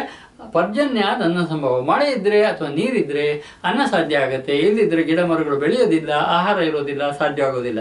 ಯಜ್ಞ ಅದ್ಭವಂತಿ ಪರ್ಜನ್ಯೋ. ಇಲ್ಲೊಂದು ಪಾಯಿಂಟ್ ಮಾತ್ರ, ನಮ್ಮ ಯಜ್ಞದಿಂದ ಮಳೆ ಆಗತ್ತೆ ಅಂದರೆ, ಯಜ್ಞ ಅಂದರೆ ಮಾಡುವಂಥ ಕೆಲಸ. ಮಾಡೋ ಕೆಲಸವನ್ನು ಪ್ರಾಮಾಣಿಕವಾಗಿ ಯಾರು ಮಾಡ್ತಾರೋ, ಉದಾಹರಣೆಗೆ ಇಲ್ಲಿ ಯಜ್ಞ ಅಂದರೆ ನಾವು ಪರಿಸರ ಉಳಿಸೋದು ಅಂತ. ಇತ್ತೀಚಿನ ದಿನಗಳಲ್ಲಿ ಆ ಕಾರ್ಬನ್ ಇದು ಹೆಚ್ಚಾಗ್ತಾ ಇದೆ ಪ್ರಪಂಚದಲ್ಲಿ ಅಂತ ಹೇಳ್ತಾ ಇದ್ದೀವಿ ನಾವು. ಅದನ್ನು ಹೋಗಿಸೋದಕ್ಕಂತ ಇರುವಂತಹ ದಾರಿ ಅಂತಂದರೆ ನಾವು ಹೊಗೆ ಕಡಿಮೆ ಮಾಡಬೇಕು ಅಂತ. ಹೊಗೆ ಇದ್ದಿದ್ದು ಅಬ್ಸರ್ವ್ ಆಗಬೇಕಾದ್ರೆ ಅರಣ್ಯ ಸಂಪತ್ತು ಜಾಸ್ತಿ ಮಾಡಬೇಕು ಅಂತ. ಆ ಅರಣ್ಯ ಸಂಪತ್ತು ಜಾಸ್ತಿ ಮಾಡೋದೇ ಸಹ ಈ ದೃಷ್ಟಿಯಲ್ಲಿ ಯಜ್ಞ. ಯಜ್ಞಾದ್ಭವಂತಿ ಪರ್ಜನ್ಯ. ಅರಣ್ಯ ಜಾಸ್ತಿ ಇದ್ದರೆ ಮಳೆ ಆಗುತ್ತೆ, ಯಜ್ಞ ಕರ್ಮ ಸಮುದ್ಭವ. ಯಜ್ಞ ಅಂದರೆ ಕರ್ಮದಿಂದ ಉಂಟಾಗುವಂಥದ್ದು, ಕೆಲಸದಿಂದ ಮಾಡುವಂಥದ್ದೇ ಯಜ್ಞ. ಆದ್ದರಿಂದ ಯಜ್ಞ ಕರ್ಮ ಸಮುದ್ಭವ ಅಂತ ಹೇಳಿದ ಕೃಷ್ಣ. ಕರ್ಮ ಬ್ರಹ್ಮೋದ್ಭವಂ ವಿದ್ಧಿ. ಈ ಕರ್ಮ ಎಲ್ಲಿಂದ ಆಗತ್ತೆ ಅಂದರೆ ಬ್ರಹ್ಮದಿಂದ ಆಗತ್ತೆ ಅಂತ. ಕರ್ಮವು ಬ್ರಹ್ಮದಿಂದ ಉಂಟಾಗುತ್ತೆ, ಬ್ರಹ್ಮ ಕೊಟ್ಟಿರುವಂಥದ್ದು. ಕರ್ಮ ಬ್ರಹ್ಮ ಅಕ್ಷರ ಸಮುದ್ಭವಂ. ಬ್ರಹ್ಮ ಎಲ್ಲಿಂದ ಬಂದ ಅಂದರೆ ಆ ಅಕ್ಷರ ಮಹಾಚೈತನ್ಯದಿಂದ ಉಂಟಾದಂಥದ್ದು ಬ್ರಹ್ಮ ಅಂತನ್ನುವಂಥದ್ದು. ತಸ್ಮಾತ್ ಸರ್ವಗತಂ ಬ್ರಹ್ಮ ನಿತ್ಯಂ ಯಜ್ಞೇ ಪ್ರತಿಷ್ಠಿತಂ ಅಂತ. ಆದ್ದರಿಂದ ಸರ್ವವ್ಯಾಪಿಯಾದ ಪರಮಾಕ್ಷರ ಪರಮಾತ್ಮನು ಸದಾ ಯಜ್ಞದಲ್ಲಿ ಪ್ರತಿಷ್ಠಾಪಿತನಾಗಿದ್ದಾನೆ, ಸದಾ ಯಜ್ಞದಲ್ಲಿದ್ದಾನೆ ಅನ್ನುವಂಥ ಮಾತನ್ನು ಹೇಳ್ತಾನೆ. ತುಂಬ ಸುಂದರವಾದಂಥ ಮಾತಿದು. ಹೇಗೆ ಸೃಷ್ಟಿಯಾಗತ್ತೆ ಅಂತ ಹೇಳುವಂಥ ಮಾತಿದು. ವೈಜ್ಞಾನಿಕವಾಗಿ ಇವತ್ತಿಗೂ ಕೂಡ ಇರುವಂಥದ್ದು. ಅನ್ನಾದ್ಭವಂತಿ ಭೂತಾನಿ ಪರ್ಜನ್ಯಾದ್ ಅನ್ನ ಸಂಭವ, ಯಜ್ಞಾದ್ಭವತಿ ಪರ್ಜನ್ಯ, ಯಜ್ಞ ಕರ್ಮ ಸಮುದ್ಭವ, ಕರ್ಮ ಬ್ರಹ್ಮೋದ್ಭವಂ ವಿದ್ಧಿ, ಬ್ರಹ್ಮಾಕ್ಷರ ಸಮುದ್ಭವಂ, ತಸ್ಮಾತ್ ಸರ್ವಗತಂ ಬ್ರಹ್ಮ ನಿತ್ಯಂ ಯಜ್ಞೆ ಪ್ರತಿಷ್ಠಿತಂ. ಇಷ್ಟು ವೈಜ್ಞಾನಿಕವಾದಂಥ ವಿಚಾರ ಆವಾಗಲೂ ಇತ್ತು ಅನ್ನೋದು ನಮ್ಮನ್ನು ಖಂಡಿತವಾಗಿಯೂ ಆಶ್ಚರ್ಯಚಕಿತವಾಗಿ ಮಾಡಬೇಕಾಗತ್ತೆ. ನಾವು ಎಲ್ಲೊಂದು ಕಡೆ ಭಗವದ್ಗೀತೆಯಲ್ಲಿ ಏನೋ ಒಂದು ಕೃಷ್ಣ ಉಪದೇಶ ಮಾಡಿದ್ದಾನೆ ಅಂತ ಹೇಳ್ತೀವಿ. ಅನೇಕ ಜನರಿಗೆ ಇದರೊಳಗೆ ದೊಡ್ಡ ಉಪದೇಶ ನನಗೆ ಬರೋಲ್ಲ ಅಂತಿದೆ. ನನ್ನ ದೃಷ್ಟಿಯಲ್ಲಿ ಯಾರು ಶ್ರದ್ಧಾವಂತರಿದ್ದಾರೆ ಅವರು ಪ್ರತಿಯೊಬ್ಬರಿಗೂ ಕೂಡ ಭಗವದ್ಗೀತೆಯ ಅರ್ಥ ಮಾಡ್ಕೊಳ್ಳುವಂಥದ್ದು ಸಾಧ್ಯ ಆಗಬೇಕು ಅನ್ನುವಂಥದ್ದು ನನ್ನ ಇಷ್ಟ. ನೋಡಿ, ಇಂಥ ಸುಂದರವಾದಂಥ ಶ್ಲೋಕ 2 ಸಾರಿ ಓದಿದರೆ ನಮಗೆ ಸಂಪೂರ್ಣವಾಗಿ ಮಂದಟ್ಟಾಗತ್ತೆ. ಅಥವಾ ನಮ್ಮ ಭಗವದ್ಗೀತೆಯಲ್ಲಿ ವಿಶ್ವ ಸೃಷ್ಟಿ ಹೇಗಾಗಿದೆ ಅನ್ನೋದು ಹೇಳ್ತಾನೆ. ಇಲ್ಲಿ ಭೂಮಿಯಲ್ಲಿ ನೀರಿದ್ದರಿಂದ ಅನ್ನ ಆಯಿತು, ಅನ್ನ ಇದ್ಮೇಲೆ ಜನಗಳು ಬಂದರು, ಯಜ್ಞದಿಂದ ಕರ್ಮದಿಂದ ಅವ್ರ ಜೀವನ ಪ್ರಾರಂಭ ನಡೀತು. ಈ ಎಲ್ಲ ವಿಚಾರನೂ ಕೂಡ ಲಾಜಿಕಲ್ಲಾಗಿ ಹೇಳ್ಕೊಂಡು ಹೋಗ್ತಾನೆ ಕೃಷ್ಣ. ಮುಂದಕ್ಕೆ ಹೋಗೋಣ. 16ನೇ ಶ್ಲೋಕ. ಏವಂ ಪ್ರವರ್ತಿತಂ ಚಕ್ರಂ ನಾನು ವರ್ತಯತೀಹಯಃ ಅಘಾಯುರಿಂದ್ರಿಯ ರಾಮೋ ಮೋಘಂ ಪಾರ್ಥ ಸಜೀವತಿ. ಪಾರ್ಥ, ಯಾವ ಮನುಷ್ಯನು ಈ ಲೋಕದಲ್ಲಿ ಈ ಪ್ರಕಾರ ಪರಂಪರೆಯಿಂದ ಪ್ರಚಲಿತವಾಗಿರುವ ಸೃಷ್ಟಿ ಚಕ್ರಕ್ಕೆ ಅನುಕೂಲವಾಗಿ ವರ್ತಿಸುವುದಿಲ್ಲವೋ, ಹೇಳಿದಂತಹ ಯಜ್ಞಾದ್ಭವಂತಿ ಭೂತಾನಿ ಪರ್ಜನ್ಯಾದ ಸಂಭವ ಇತ್ಯಾದಿ ರೀತಿಯಲ್ಲಿ ನಡ್ಕೊಳ್ಳೋದಿಲ್ವೋ ಅಂಥವನು, ಕರ್ತವ್ಯದ ಪಾಲನೆ ಮಾಡೋದಿಲ್ವೋ ಅವನು, ಇಂದ್ರಿಯಗಳ ಮೂಲಕ ಭೋಗಗಳಲ್ಲಿ ರಮಿಸುವವನು ಪಾಪಾಯವು ವ್ಯರ್ಥವಾಗಿಯೇ ಜೀವಿಸ್ತಾನೆ. ಅವನು ಇರೋದೇ ಕೂಡ ವ್ಯರ್ಥ ಅನ್ನುವಂಥ ಮಾತನ್ನು ಹೇಳ್ತಾನೆ. ಮೋಘಂ ಪಾರ್ಥ ಸಜೀವತಿ. ಬೇಕಾದ್ರೆ ಅಂಡರ್ಲೈನ್ ಮಾಡ್ಕೊಳ್ಳಿ, ಅವನ ಜೀವನ ಒಂದು ವೇಸ್ಟು ಅಂದರೆ ಸುಮ್ಮನೆ ಭೂಮಿ ಭಾರಕ್ಕೆ ಹುಟ್ಟಿದವನು ಅಂತ. ಏನನ್ನೂ ಮಾಡಲಿಲ್ಲ, ಏನನ್ನೂ ಕೊಡಲಿಲ್ಲ, ಯಾರಿಗೂ ಉಪಕಾರ ಮಾಡಲಿಲ್ಲ, ತನಗೂ ಉಪಕಾರ ಮಾಡ್ಕೊಳ್ಳಿಲ್ಲ, ಸುಮ್ಮನೆ ಇದ್ದ, ಪ್ರಾಣಿ ರೀತಿಯಲ್ಲಿದ್ದ, ಪ್ರಾಣಿ ರೀತಿಯಲ್ಲಿ ಸತ್ತು ಹೋದ ಅನ್ನೋದು ಬಿಟ್ಟರೆ ಅವನು ಮನುಷ್ಯ ಅನ್ನೋ ಎತ್ತರಕ್ಕೆ ಬೆಳೆದೇ ಇಲ್ಲ ಅಂತ ಹೇಳ್ಬೋದು ನಾವು. ಎಂಥ ಸುಂದರವಾದಂಥ ಶ್ಲೋಕ ನೋಡಿ. ಇನ್ನೊಂದು ಸಾರಿ ಹೇಳ್ತೀನಿ. ಏವಂ ಪ್ರವರ್ತಿತಂ ಚಕ್ರಂ. ಈ ರೀತಿ ಚಕ್ರ ನಡೀತಾ ಇದೆ. ನಾನು ವರ್ತಿಯತಿಹ, ಯಾರಿಗೂ ವರ್ತನೆ ಮಾಡೋಲ್ಲೋ ಅಂಥವನು ಅಘಾಯು, ಹೋಪ್ಲೆಸ್ ಫೆಲೋವನು, ಇಂದ್ರಿಯ ಆರಾಮ, ಇಂದ್ರಿಯ ಸುಖಗಳನ್ನು ಮಾತ್ರ ಬಳಸೋನು, ಮೋಘಂ ಪಾರ್ಥ ಸಜೀವತಿ. ಅವನು ಬದುಕಿರೋದೇ ವ್ಯರ್ಥ ಅನ್ನುವಂಥ ಮಾತನ್ನು ಕೃಷ್ಣ ಅರ್ಜುನಿಗೆ ಹೇಳೋ ಮುಖಾಂತರ ನಮಗೆ ಹೇಳ್ತಾನೆ. ಮುಂದಕ್ಕೆ ಹೋಗೋಣ. ಯಸ್ತ್ವಾತ್ಮರತಿರೇವ ಸ್ಯಾತ್ ಆತ್ಮತೃಪ್ತಸ್ಯ ಮಾನವಃ ಆತ್ಮನ್ನೈವ ಚ ಸಂತುಷ್ಟ ಸಸ್ಯ ಕಾರ್ಯಂ ನ ವಿದ್ಯತೆ. ಮುಂದುವರೆದು ಹೇಳ್ದ, ಆದರೆ ಆತ್ಮನಲ್ಲಿಯೇ ರಮಿಸುವ, ಆತ್ಮನಲ್ಲಿಯೇ ತೃಪ್ತನಾಗಿ, ಆತ್ಮನಲ್ಲಿಯೇ ಸಂತುಷ್ಟನಾದ ಮನುಷ್ಯನಿಗೋ ಅದರೋ ಯಾವ ಕರ್ತವ್ಯವೂ ಇರುವುದಿಲ್ಲ. ಇದು ನಾವು ನಿನ್ನೆ ಒಂದು ಕತೆ ಹೇಳಿದ್ದು ಹಿಂದಿನ ಅಧ್ಯಾಯದಲ್ಲಿ, ಸನ್ಯಾಸಿಯ ಕತೆ. ಅವನಿಗೆ ಏನಾದರೂ ಆಸೆ ಇದ್ದರೆ ಕೆಲಸ ಮಾಡ್ಕೋಬೇಕಾಗತ್ತೆ, ಅವನು ಕೆಲಸ ಮಾಡಿ ದುಡ್ಕೋಬೇಕಾಗತ್ತೆ, ದುಡ್ದು ಎತ್ತರಕ್ಕೆ ಹೋಗಬೇಕಾಗತ್ತೆ. ಯಾವ ಆಸೆಯೂ ಇಲ್ಲದೆ ಪರಿಪೂರ್ಣ ಆಗಿದ್ರೆ, ಸೆಲ್ಫ್ ಸ್ಯಾಟಿಸ್ಫೈಡ್ ಅಂತ ಆದರೆ ಅವನಿಗೇನು ಕೆಲಸ ಇಲ್ಲ ಅನ್ನುವಂಥ ವಿಚಾರನ ನಿನ್ನೆ ಅದು ನಾನು ಆ ಕಥೆಯಲ್ಲಿ ಸೂಚಿಸಿದ್ದೆ ನಿಮಗೆ. ಇಲ್ಲಿ ಅದೇ ವಿಚಾರ ಇದೆ ನೋಡಿ. ಆದರೆ ಆತ್ಮನಲ್ಲಿಯೇ ರಮಿಸುವ ಅಂದರೆ ಸೆಲ್ಫ್ ಸ್ಯಾಟಿಸ್ಫೈಡ್, ತಾನೇ ತೃಪ್ತನಾಗಿರುವಂಥ, ಆತ್ಮನಲ್ಲಿಯೇ ತೃಪ್ತನಾಗಿ ಆತ್ಮನಲ್ಲಿಯೇ ಸಂತುಷ್ಟನಾದ ಪುರುಷನಿಗಾದರೂ ಯಾವ ಕರ್ತವ್ಯವೂ ಇರುವುದಿಲ್ಲ. ಏನಾದ್ರು ಬೇಕು ಅಂತಿದ್ರೆ ಸಾಧನೆ ಮಾಡ್ಕೋಬೇಕು, ಪಡ್ಕೋಬೇಕು. ಯಾವುದು ಬೇಡ, ಪರಮತೃಪ್ತಿಯಲ್ಲಿದ್ದಾನೆ ಅಂತಂದರೆ ಅವನು ಪಡ್ಕೋಬೇಕಾಗಿದ್ದೇನಿಲ್ಲ. ಇದು ಒಂದು ಸೋಮಾರಿ ಕಥೆನ ಹೇಳ್ತೀನಿ. ಹೀಗಲ್ಲ, ಈ ಕಥೆಯಲ್ಲಿ ಬರೋ ರೀತಿನಲ್ಲ ನಾವು ಇರಬೇಕಾಗಿದ್ದು. ಒಬ್ಬ ಪಾರ್ಕ್ನಲ್ಲಿ ಒಬ್ಬ ರಾಜಕೀಯ ಮನುಷ್ಯ ಹೋಗ್ತಾ ಇದ್ದಂತೆ. ಒಬ್ಬ ಹುಡುಗ ಅಲ್ಲಿ ಮಲ್ಕೊಂಡು ಪಾರ್ಕ್ನಲ್ಲಿ ಕಲ್ ಮೇಲೆ ಮಲ್ಕೊಂಡು ನಿದ್ದೆ ಮಾಡ್ತಿದ್ದಂತೆ. ಅಯ್ಯೋ, ಇಷ್ಟು ಚಿಕ್ಕ ವಯಸ್ಸಿನಲ್ಲಿ ಇವನು ಸೋಮಾರಿ ಆಗಬಾರ್ದು ಅಂತ ಅನಿಸ್ಬಿಟ್ಟು ಅವನು ನೆನೆಸಿ ಎಳೆಯ ಅನ್ನಂತೆ. ಎದ್ದು ಚೆನ್ನಾಗಿ ಓದು, ಓದಿಗಿರಿ, ನೀನು ಚೆನ್ನಾಗಿ ಕೆಲಸ ಪಡಿಬೇಕು ಅಂತ ಹೇಳಿದ್ನಂತೆ. ಇದು ಈ ಥರ ಸೋಮಾರಿತನ ಪಡೆದು ಅಂತೆ. ಪಡೆದ್ಮೇಲೆ ನಿನ್ಗೆ ಒಳ್ಳೆ ಕೆಲಸ ಸಿಗುತ್ತೆ, ಸಂಬಳ ಬರುತ್ತೆ, ಬಂದಮೇಲೆ ಸಂಬಳ ಬಂದಮೇಲೆ ಮದುವೆ ಮಾಡ್ಕೊಳ್ಬೋದು, ಜೀವನ ಸುಖವಾಗುತ್ತೆ. ಮದುವೆ ಮಾಡ್ಕೊಂಡ್ಮೇಲೆ ಸಹಜವಾಗಿ ನೀವು ಸುಂದರವಾದಂಥ ಜೀವನ ನಡೆಸ್ತೀರಿ. ಆ ಸೌಂದರ್ಯದಿಂದ ನಿಮ್ಮ ಮಕ್ಕಳಾಗುತ್ತೆ. ಮಕ್ಕಳಾದ್ಮೇಲೆ ತಮ್ಮ ಮಕ್ಕಳ ಜವಾಬ್ದಾರಿಯನ್ನು ಪಾಲನೆ ಪೋಷಣೆ ಮಾಡಿ ಜೀವನ ಚೆನ್ನಾಗಿ ಮಾಡ್ಬೇಕು ನೀನು ಅಂತ. ಆಮೇಲೆ ಸುಖವಾಗಿ ರೆಸ್ಟ್ ತಗೋಬೋದು ಅಂತ ಹೇಳಿದಂತೆ. ಅದನ್ನು ಈಗಲೇ ಮಾಡ್ತಿದ್ದೀನಲ್ಲ ಅಂತ ಆ ಮನುಷ್ಯ ಅನ್ನಂತೆ. ಇಲ್ಲಿ ನಾ ಹೇಳೋದು ಏನನ್ನ ಅಂತಂದರೆ, ಈ ಥರ ಸೋಮಾರಿತನ ಕೃಷ್ಣ ಹೇಳ್ತಾ ಇರೋದಲ್ಲ. ಏನು ಆಸೆಗಳ ಒಳಗಡೆ ಬರ್ಬೋದು, ಆ ಆಸೆಗಳನ್ನು ಪೂರೈಸ್ಕೊಳ್ಳೋದಕ್ಕೆ ಕರ್ಮ ಒಂದೇ ಇರೋದು ಅನ್ನುವಂಥ ವಿಚಾರನ ಪರಮಾತ್ಮ ಹೇಳ್ತಾ ಇರೋದು. ಅದಕ್ಕೆ ಸಮಾಜಕ್ಕೆ ಪೂರಕವಾಗಿ ಕರ್ಮಗಳನ್ನು ಮಾಡಬೇಕಾಗತ್ತೆ ಅನ್ನುವಂಥದ್ದು ನಾವು ಗಮನದಲ್ಲಿ ಇಟ್ಕೋಬೇಕು. ಮುಂದಕ್ಕೆ ಹೋಗೋಣ. 18. ನೈವ ತಸ್ಯ ಕೃತೇನಾರ್ಥೋ ನ ಕೃತೇನೇಹ ಕಶ್ಚನ ನ ಚಾಸ್ಯ ಸರ್ವಭೂತೇಷು ಕಶ್ಚಿದರ್ಥವ್ಯಪಾಶ್ರಯ. ಆ ಮಹಾಪುರುಷನಿಗೆ ಅಂದರೆ ಯಾವುದು ಕರ್ಮ ಇಲ್ಲದೆ ಇರುವವನಿಗೆ, ಸೆಲ್ಫ್ ಸ್ಯಾಟಿಸ್ಫೈಡ್ ಆದವನಿಗೆ ಈ ಜಗತ್ತಿನಲ್ಲಿ ಕರ್ಮ ಮಾಡುವುದರಿಂದ ಯಾವುದೇ ಪ್ರಯೋಜನ ಇರುವುದಿಲ್ಲ. ಅವನಿಗೆ ಏನೋ ಒಂದು ಬೇಕಾಗಿದೆ ಅನ್ನುವಂತಹ ಸ್ಥಿತಿಯನ್ನೆಲ್ಲ ದಾಟ್ಬಿಟ್ಟಿದ್ದಾನೆ ಅಂತ ಪರಮತೃಪ್ತ ಅವನು. ಹಾಗೆಯೇ ಕರ್ಮವನ್ನು ಮಾಡದಿರುವುದರಿಂದ ಯಾವುದೇ ಪ್ರಯೋಜನವೂ ಇರುವುದಿಲ್ಲ. ಮಾಡದೇ ಇದ್ರೂ ಕೂಡ ಏನೂ ತೊಂದರೆ ಇಲ್ಲ. ಸಮಸ್ತ ಪ್ರಾಣಿಗಳಲ್ಲಿಯೂ ಸಹ ಅವನಿಗೆ ಸ್ವಲ್ಪವೂ ಕೂಡ ಸ್ವಾರ್ಥದ ಸಂಬಂಧ ಇರೋದಿಲ್ಲ. ಇವನನ್ನವನು ತನ್ನವನು ಯಾವುದೇ ಭೇದ ಭಾವ ಇಲ್ಲ. ಇವನೊಳಗಡೆ ಇರೋದು ನೇರವಾಗಿ ಪರಮಾತ್ಮನ ಎತ್ತರದ ಮಹಾ ಚೈತನ್ಯ ಮಾತ್ರ ಆಗಿರ್ತದ್ರಿಂದ ಇವನೇನು ಮಾಡಬೇಕಾಗಿದ್ದಿಲ್ಲ ಅನ್ನುವಂತಹ ಸ್ಥಿತಿಯಲ್ಲಿರುವಂತಹ ಮನುಷ್ಯನನ್ನ ಮತ್ತೊಂದು ಸಾರಿ ಮುಖ್ಯವಾಗಿ ಹೇಳಬೇಕು ಅಂದರೆ 2ನೇ ಅಧ್ಯಾಯದಲ್ಲಿ ಇದ್ದಂತಹ ಸ್ಥಿತಪ್ರಜ್ಞನ ಲಕ್ಷಣವನ್ನು ಇನ್ನೊಂದು ಸಾರಿ ಕೃಷ್ಣ ಅರ್ಜುನಿಗೆ ಹೇಳ್ತಾನೆ. ತಸ್ಮಾದಸಕ್ತ ಸತತಂ ಕಾರ್ಯಂ ಕರ್ಮ ಸಮಾಚರ ಆಸಕ್ತೋ ಹ್ಯಾಚರಂ ಕರ್ಮ ಪರಮಾಪ್ನೋತಿ ಪುರುಷಃ.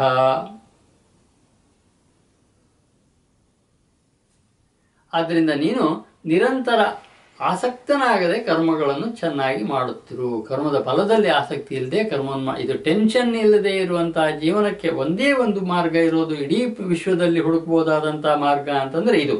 ಕರ್ತವ್ಯ ಕರ್ಮಗಳನ್ನು ಚೆನ್ನಾಗಿ ಮಾಡು, ಫಲದ ಅಪೇಕ್ಷೆನ ಪಡಬೇಡ. ಅದು ನಾವು ಹಿಂದೆ ಹೇಳಿದ್ದೀವಿ. ಪರಮಾತ್ಮ ಯಾಕೆ ಇಷ್ಟು ಸಾರಿ ಪುನರಾವರ್ತನೆ, ಭಗವದ್ಗೀತೆಯಲ್ಲಿ ನೀವು ತುದಿವರೆಗೆ ಕೇಳುವಾಗ ತುಂಬ ಸಾರಿ ಬರುತ್ತೆ ಪುನರಾವರ್ತನೆ.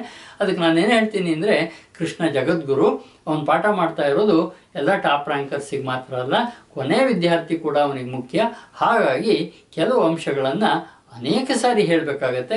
ಇಲ್ಲಿ ಅವನ ಗಮನಕ್ಕೆ ಬರೆದಿದ್ರೆ ಇನ್ನೊಂದು ಕಡೆ ಬರ್ಬೋದು, ಅಲ್ಲಿ ಬರೆದಿದ್ರೆ ಇನ್ನೊಂದು ಕಡೆ ಬರ್ಬೋದು, ಅಲ್ಲಿ ಬರೆದಿದ್ರೆ ಇನ್ನೊಂದು ಕಡೆ ಬರ್ಬೋದು. ಎಲ್ಲೋ ಒಂದು ಕಡೆ ಅವನಿಗೆ ಗಮನಕ್ಕೆ ಬರೋವರೆಗೂ ಹೇಳ್ತಿರ್ಬೇಕಾಗತ್ತೆ. ಅದರಿಂದ ಒಬ್ಬ ಒಳ್ಳೆ ಟೀಚರ್ ಇರೋನು ಕೃಷ್ಣನು ಕೂಡ ಹಾಗೆ ಹೇಳಬೇಕಾಗತ್ತೆ ಅನ್ನೋದ್ರಿಂದ ಕೆಲವು ಅಭಿಪ್ರಾಯಗಳು ಪುನರಾವರ್ತನೆ ಕೊಡೋದು ನಮ್ಮ ಹಿತದೃಷ್ಟಿಯಿಂದ ಅಂತ ನಾನು ಭಾವಿಸ್ತೀನಿ. ಅಥವಾ ಕೃಷ್ಣ ಜಗದ್ಗುರುವಾಗಿರೋದ್ರಿಂದ ಈ ರೀತಿ ಮಾತಾಡೋದು ಸಾಧ್ಯ ಆಗಿದೆ ಅಂತ ಭಾವಿಸ್ತೀನಿ. ಎಷ್ಟು ಚೆನ್ನಾಗಿ ಹೇಳಿದೆ ನೋಡಿ. ಇಲ್ಲಿ ನೀನು ನಿರಂತರ ಆಸಕ್ತನಾಗದೆ ಕರ್ತವ್ಯ ಕರ್ಮಗಳನ್ನು ಚೆನ್ನಾಗಿ ಮಾಡುತ್ತಿರು. ಏಕೆಂದರೆ ಆಸಕ್ತಿ ರಹಿತನಾಗಿ ಕರ್ಮವನ್ನು ಮಾಡುವ ಮನುಷ್ಯನು ಪರಮಾತ್ಮನನ್ನು ಪಡೆದುಕೊಳ್ಳುತ್ತಾನೆ. ಇದು ಬಹಳ ಮುಖ್ಯ ವಿಚಾರ. ಪರಮಾಪ್ನೋತಿ ಪುರುಷಃ ಅಂದರೆ ಪರಮಾತ್ಮನನ್ನೇ ಪಡೀತಾನೆ. ಈ ರೀತಿ ಕೆಲಸ ಮಾಡಿ ಸಮಾಜಕ್ಕೆ ಸಮರ್ಪಣೆ ಮಾಡಿದಂತಹ ಇದನ್ನು ಪರಮಾತ್ಮನನ್ನು ಪಡೀತಾನೆ ಅಂತನ್ನುವಂಥದ್ದು ಬಹಳ ಸುಂದರವಾದಂಥ ಮಾತು. ಮುಂದಕ್ಕೆ ಹೋಗೋಣ. ಶ್ಲೋಕ 20. ಕರ್ಮಣ್ಯೇವ ಸಂಸಿದ್ಧಿಂ ಆಸ್ಥಿತಾ ಜನಕಾದಯಃ ಲೋಕಸಂಗ್ರಹಮೇವಾಪಿ ಸಂಪಶ್ಯಂ ಕರ್ತುಮರ್ಹಸಿ. ಬಹಳ ಸುಂದರವಾದಂಥ ಉದಾಹರಣೆಯನ್ನು ಕೃಷ್ಣ ಕೊಡ್ತಾ ಇದ್ದಾನೆ. ಜನಕಾದಿ ಜ್ಞಾನಿ ಜನರು, ಜನಕ ಮಹಾರಾಜನ ವಿಚಾರ ಹೇಳ್ತಾನೆ. ಜನಕ ಅಂದ್ರೆ ಆತ್ಮ ಸಾಕ್ಷಾತ್ಕಾರ ಆದವನು. ಈ ಥರದ್ದು ನಮ್ಮ ಆಧ್ಯಾತ್ಮ ಗ್ರಂಥದಲ್ಲಿ ಬಹಳ ಜನ ಬರ್ತಾರೆ. ಅಧಿಕಾರದಲ್ಲಿ ಇದ್ರೂ ಕೂಡ ಬಹಳ ಎತ್ತರದ ಆಧ್ಯಾತ್ಮಿಕ ಜ್ಞಾನಿಗಳಾದವರು. ಜನಕಾದಿ ಅಂದ್ರೆ ಆದಿ ಅಂದರೆ ಈಗ ಯುಧಿಷ್ಠರನ್ನ ಇಟ್ಕೊಳ್ಳಿ, ಜನಕ ಮಹಾರಾಜನ ಇಟ್ಕೊಳ್ಳಿ, ಇಂಥ ಮಹಾಸಂತರು ರಾಜರ ಕೂತವ್ರನ್ನ ಯಾರನ್ನಾರು ಇಟ್ಕೊಳ್ಳಿ. ಜನಕಾದಿ ಜ್ಞಾನಿ ಜನರು ಕೂಡ ಆಸಕ್ತಿ ರಹಿತವಾದ ಕರ್ಮಗಳಿಂದಲೇ ಪರಮಸಿದ್ಧಿಯನ್ನು ಪಡೆದಿದ್ದರು. ಅವರು ರಾಜನ ಕೆಲಸವನ್ನು ನಿರ್ವಹಣೆ ಮಾಡ್ತಿದ್ರು, ಆದರೂ ಆತ್ಮಜ್ಞಾನಿಗಳಾಗಿದ್ದರು. ಅಂತಂದರೆ ಅವರು ಎಷ್ಟು ನಿರ್ಲಿಪ್ತ ಸ್ಥಿತಿಯಲ್ಲಿ ಇದ್ಕೊಂಡು ತಮ್ಮ ಕೆಲಸವನ್ನು ಮಾಡ್ತಾ ಇದ್ದಾರೆ ಅಂತ. ಆದ್ದರಿಂದ ಲೋಕಸಂಗ್ರಹವನ್ನು ದೃಷ್ಟಿಯಲ್ಲಿಟ್ಟುಕೊಂಡು, ಅದನ್ನು ಅಂಡರ್ಲೈನ್ ಮಾಡ್ಕೊಳ್ಳಿ, ಲೋಕಸಂಗ್ರಹಮೇವಾಪಿ ಎನ್ನುವಂಥ ಪದನ, ಇಷ್ಟೆತ್ತರದ ಪದ ಭಗವದ್ಗೀತೆಯಲ್ಲಿ ಇದೆ ಅನ್ನುವಂಥ ವಿಚಾರನ ಕೂಡ ಅನೇಕ ಜನ ಗ್ರಹಿಸದೇ ಇರುವಂಥ ಸ್ಥಿತಿಯಲ್ಲಿ ಇರ್ತಾರೆ. ಲೋಕಸಂಗ್ರಹ ಅಂದರೆ for the good of all ಅಂತ. ಬಹುಜನ ಹಿತಾಯ ಬಹುಜನ ಸುಖಾಯ, ಅಥವಾ ಲೋಕ ಸಮಸ್ತ ಸುಖಿನೋ ಭವಂತು, ಅಥವಾ ಸರ್ವೇ ಜನ ಸುಖಿನೋ ಭವಂತು. ಈ ರೀತಿ ಲೋಕಸಂಗ್ರಹಕ್ಕೆ ಬೇಕಾಗುವಂತಹ ಮಾತು. ಲೋಕಸಂಗ್ರಹ ಅಂದರೆ for the good of all ಅಂತ.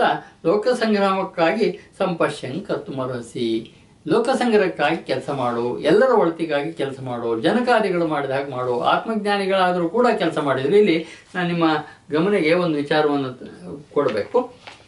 ಈ ಆತ್ಮಜ್ಞಾನಿಗಳು ಅವರು ರಾಮಕೃಷ್ಣ ಪರಮಹಂಸರು ಅಂತ ಇಟ್ಕೊಳ್ಳಿ, ರಮಣ ಮಹರ್ಷಿಗಳು ಅಂತ ಇಟ್ಕೊಳ್ಳಿ, ಚಂದ್ರಶೇಖರ ಭಾರತಿಗಳು ಅಂತ ಇಟ್ಕೊಳ್ಳಿ, ಅಥವಾ ಯಾವುದೇ ಧರ್ಮದ ಮಹಾನ್ ಸಂತರು, ಉದಾಹರಣೆಗೆ ಶಿರಡಿ ಬಾಬಾ ಅಂತ ಇಟ್ಕೊಳ್ಳಿ ಇತ್ಯಾದಿ, ಅಥವಾ ಯೇಸು ಕ್ರಿಸ್ತ ಅಂತ ಇಟ್ಕೊಳ್ಳಿ, ಇಂಥ ಎಲ್ಲ ಮಹಾನ್ ಸಂತರು ಸಹ ಆ ಆತ್ಮಜ್ಞಾನ ಆದ ನಂತರ ಮುಂದವ್ರಿಗೆ ಕೆಲಸ ಇರೋದಿಲ್ಲ. ಆ ಕೆಲಸ ಇಲ್ಲದಿದ್ದರೆ ಅವರಿಂದ ಕೆಲಸ ನಡೆಯೋದನ್ನು ನಾವು ಗಮನಿಸ್ತೀವಿ.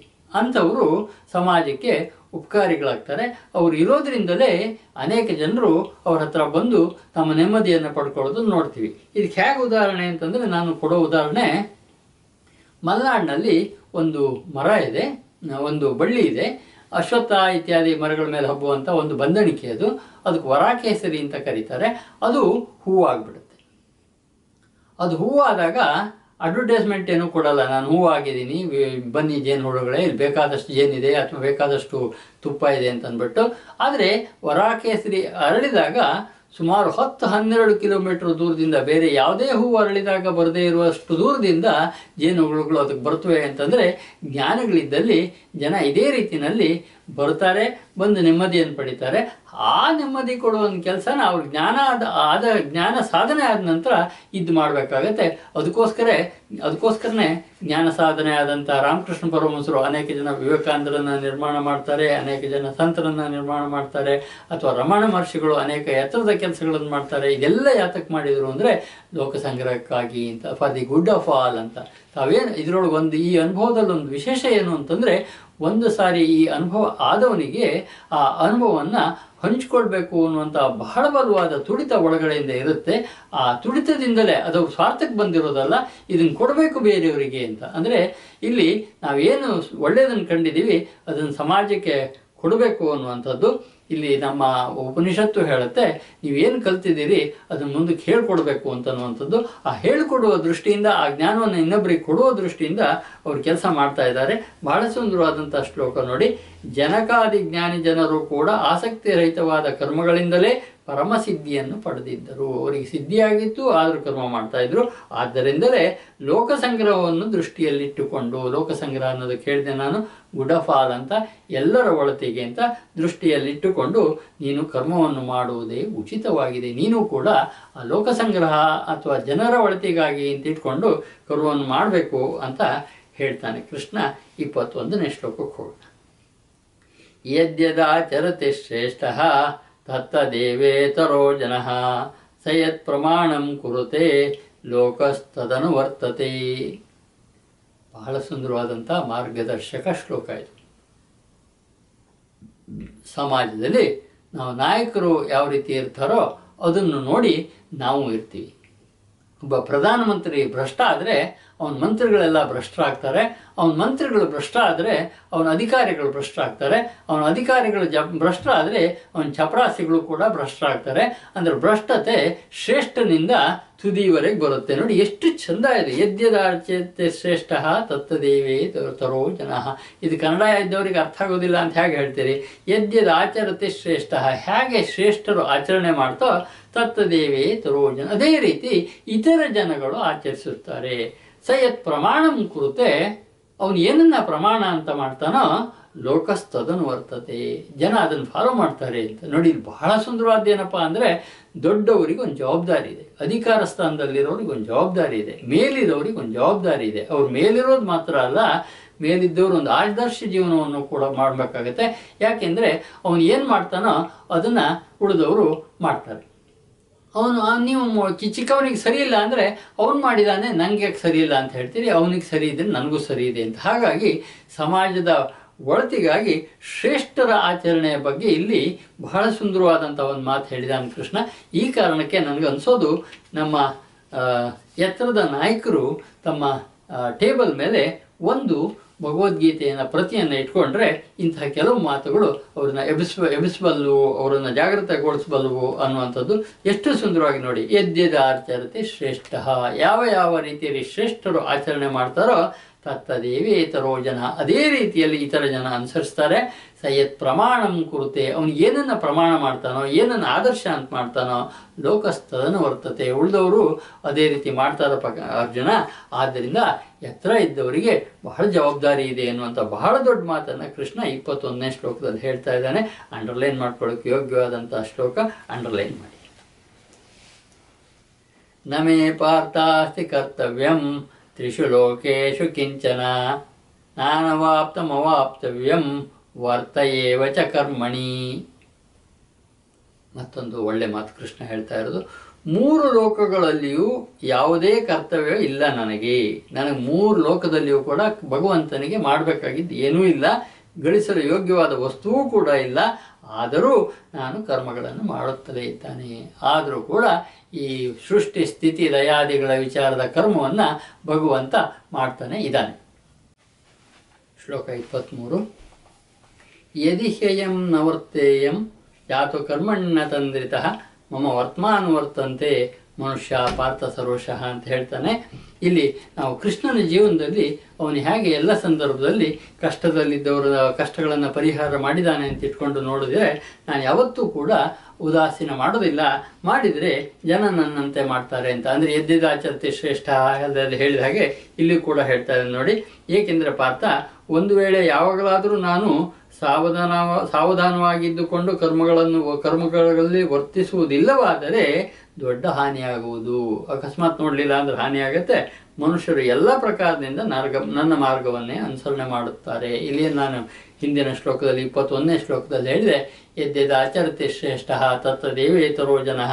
ಅದನ್ನು ಪರಮಾತ್ಮ ಸ್ವತಃ ತನಗೆ ಉದಾಹರಣೆಯನ್ನು ಕೊಟ್ಕೊಂಡು, ನನಗೆ ಯಾವ ಕೆಲಸ ಮಾಡುವಂಥ ಅಗತ್ಯ ಇಲ್ಲದಿದ್ದರೂ ಕೂಡ ಭಗವಂತನಾಗಿ ಸತ್ಯವನ್ನು ರಕ್ಷಣೆ ಮಾಡುವಂಥ ಕೆಲಸವನ್ನು, ಪ್ರಪಂಚವನ್ನು ಸೃಷ್ಟಿ ಮಾಡಿದ ನಂತರ ಅದರಲ್ಲಿ ಇದ್ಕೊಂಡು ಮಾಡ್ತಾ ಇರುವಂಥ ವಿಚಾರನ ಹೇಳ್ತಾ ಇದ್ದಾನೆ. ಬಹಳ ದೊಡ್ಡ ಮಾತು. ಮುಂದಕ್ಕೆ ಹೋಗೋಣ. ಉತ್ಸೀದೇಯುರಿಮೇ ಲೋಕಾನ್ ನ ಕುರ್ಯಾಂ ಕರ್ಮ ಚೇದಹಂ ಸಂಕರಸ್ಯ ಚ ಕರ್ತಾ ಸ್ಯಾಂ ಉಪಹನ್ಯಾಮಿ ಮಾ ಪ್ರಜಾ. ಶ್ಲೋಕ 24 ನೋಡಿ. ಅದಕ್ಕಾಗಿ ನಾನು ಕರ್ಮವನ್ನು ಮಾಡದಿದ್ದರೆ ಎಲ್ಲ ಮನುಷ್ಯರು ನಷ್ಟಭ್ರಷ್ಟರಾಗಿ ಬಿಡುತ್ತಾರೆ, ಮನುಷ್ಯರೆಲ್ಲ ನಷ್ಟಭ್ರಷ್ಟರಾಗ್ತಾರೆ. ಹಾಗೂ ನಾನು ಸಂಕರಣೆಗೆ ಕಾರಣ ಆಗ್ತೀನಿ, ಅಂದರೆ ಸಮಾಜದ ಅಧಃಪತನಕ್ಕೆ ಕಾರಣ ಆಗ್ತೀನಿ. ಹಾಗೆಯೇ ಸಮಸ್ತ ಪ್ರಜೆಯನ್ನು ನಾಶ ಮಾಡುವವನಾಗುವೆನು ಅಂತ ನಾನು ಹಿಂದೆ ಜೇನು ಉದಾಹರಣೆ ಕೊಟ್ಟಿದ್ನಲ್ಲ. ಇನ್ನೊಂದು ಅದೇ ಉದಾಹರಣೆ ಹೇಳೋದಾದರೆ ಇದು ಹೇಗೆ ಅಂದರೆ, ಭಗವಂತ ರಾಣಿ ಜೇನಿದ್ದ ಹಾಗೆ. ರಾಣಿ ಜೇನು ಇರುವವರೆಗೆ ಜೇನಿನ ಮನೆಯೊಳಗೆ ಎಲ್ಲ ಕೆಲಸವೂ 100ಕ್ಕೆ 100 ನಿಶ್ಚಿತವಾಗಿ ಚಾಚು ಚಪ್ಪದೆ ನಡೀತಾ ಇರುತ್ತೆ. ಉದಾಹರಣೆಗೆ ಒಂದು ಹುಳುವಿಗೆ ಅದರ ಅನೇಕ ಕೆಲಸಗಳಿದೆ. ಒಂದು ಜೇನುನೊಣಕ್ಕೆ ಇಂತಿಷ್ಟು ದಿವಸದೊಳಗೆ ರಕ್ಷಣೆ ಕೆಲಸ ಮಾಡುತ್ತೆ, ಇಂತಿಷ್ಟು ದಿವಸದೊಳಗೆ ಹೂ ತರುವಂಥ ಕೆಲಸ ಮಾಡುತ್ತೆ, ಇಂತಿಷ್ಟು ದಿವಸದವರೆಗೆ ಅದನ್ನು ಪಾಕ ಮಾಡಿ ಅದರೊಳಗೆ ಜೇನಿನೊಳಗೆ ತುಂಬಿಸುವಂಥ ಕೆಲಸ ಮಾಡುತ್ತೆ. ಹೀಗೆಲ್ಲ ಕೆಲಸಗಳನ್ನು ಮಾಡುವಂಥ ಕೆಲಸ ಮಾಡುತ್ತೆ. ಅದರೊಳಗೆ ಒಂದು ರಾಣಿ ಜೇನು ಸುಖವಾಗಿ ಆ ಕಡೆಗೆ ಈ ಕಡೆ ಓಡಾಡ್ಕೊಳ್ತಾ ಇರುತ್ತೆ. ಅದು ಇರೋದ್ರಿಂದ ಎಷ್ಟು ನಿಯಂತ್ರಣ ಇದೆ ಅಂದರೆ, ಎಲ್ಲವೂ ತನ್ನ ನಿಯಂತ್ರಣದಲ್ಲಿರುತ್ತೆ, ಎಲ್ಲವೂ ಕೆಲಸ ಮಾಡ್ತಾ ಇರ್ತವೆ. ಅಕಸ್ಮಾತ್ ರಾಣಿ ಏನಾದರೂ ಸತ್ತು ಹೋಗ್ಬಿಟ್ರೆ ಅವಾಗ ಏನಾಗುತ್ತೆ ಅಂತಂದರೆ, ಆವಾಗ ಇಡೀ ಜೇನು ನಾಶ ಆಗಿ ಹೋಗುತ್ತೆ. ಎಲ್ಲ ಹೆಣ್ಣು ಹುಳುಗಳಿಗೂ ನಾನು ರಾಣಿ ಅನ್ನುವಂಥ ಭ್ರಮೆ ಬರುತ್ತೆ. ಅದು ಒಂದು ಕಂಡಿಯೊಳಗೆ ಒಂದು ಮೊಟ್ಟೆ ಇಡುವಂಥ ರಾಣಿ ಹುಳು ಕೆಲಸ ಮಾಡ್ತಾ ಇದ್ದಿದ್ದು ಇವಕ್ಕೆ ಅದು ಗೊತ್ತಾಗೋದಿಲ್ಲ. ಮೊಟ್ಟೆಗಳು ತುಂಬ ಇಟ್ಬಿಟ್ಟು ತುಂಬ ಗಂಡು ಹುಳುಗಳಾಗ್ಬಿಟ್ಟು ನಾನು ನೋಡಿದ ಪ್ರಕಾರ 1-2 ತಿಂಗಳಿನಲ್ಲಿ ಆ ಜೇನಿನ ಸಂತತಿಯೇ ನಾಶ ಆಗತ್ತೆ. ಅಂದರೆ ಆ ಮೇಲ್ಗಡೆಯವರು ಇರುವಾಗ ಎಲ್ಲ ಕೆಲಸವು ನಡೆಯುತ್ತೆ. ಅಂದರೆ ಪರಮಾತ್ಮ ಇದೇ ರೀತಿಯಲ್ಲಿ ರಾಣಿಯಾಗಿ ಮೇಲಿರೋದ್ರಿಂದ ಪ್ರಾಪಂಚಿಕ ಕೆಲಸಗಳು ಚೆನ್ನಾಗಿ ನಡೀತಾ ಇದ್ದಾವೆ ಅನ್ನುವಂಥದ್ದನ್ನು ನಾವಿಲ್ಲಿ ಗಮನಿಸ್ಬೋದು ಅಂತ ನಾನು ಅಂದ್ಕೊಳ್ತೀನಿ.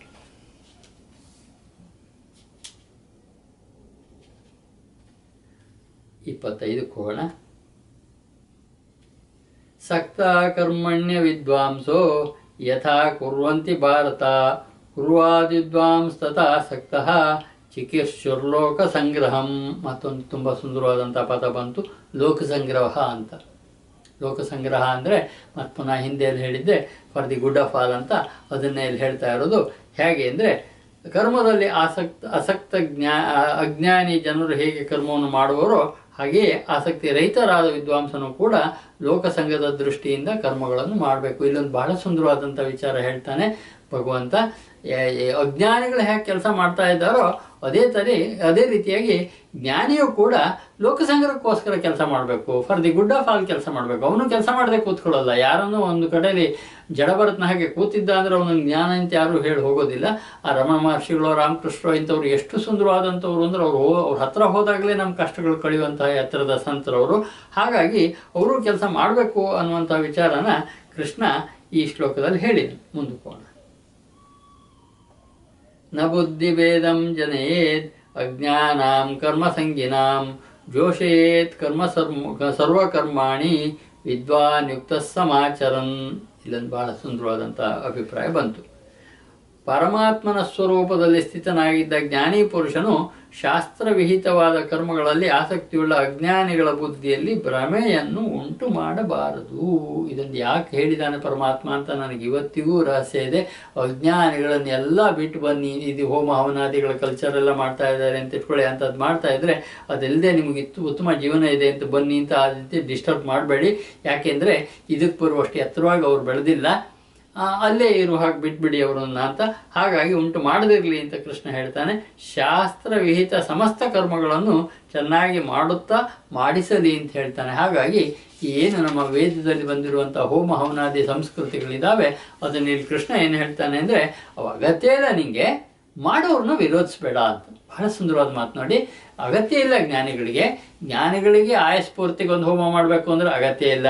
ಯಾಕೆಂದರೆ ಶಂಕರಾಚಾರ್ಯರಂಥವ್ರು 32 ವರ್ಷಕ್ಕೇನೆ ತಮ್ಮ ಜೀವನದ ಪರಿಪೂರ್ಣತೆಯನ್ನು ಪಡೆದಿದ್ರು, ಶರೀರ ಏನು ಉಳಿಸ್ಕೊಳ್ಳುವಂಥ ಅಗತ್ಯನೇ ಇರಲಿಲ್ಲ. ಅಥವಾ 34ಕ್ಕೆ ವಿವೇಕಾನಂದರು ಕೂಡ ಪರಿಪೂರ್ಣತೆಯನ್ನು ಪಡೆದಿದ್ರು. ಇನ್ನಿರಬೇಕು ಅನ್ನುವಂಥ ಇಚ್ಛೆ ಆಗಲಿ ಅಗತ್ಯ ಆಗಲಿ ಅವರಿಗೆ ಎಂದೂ ಕೂಡ ಇರಲಿಲ್ಲ.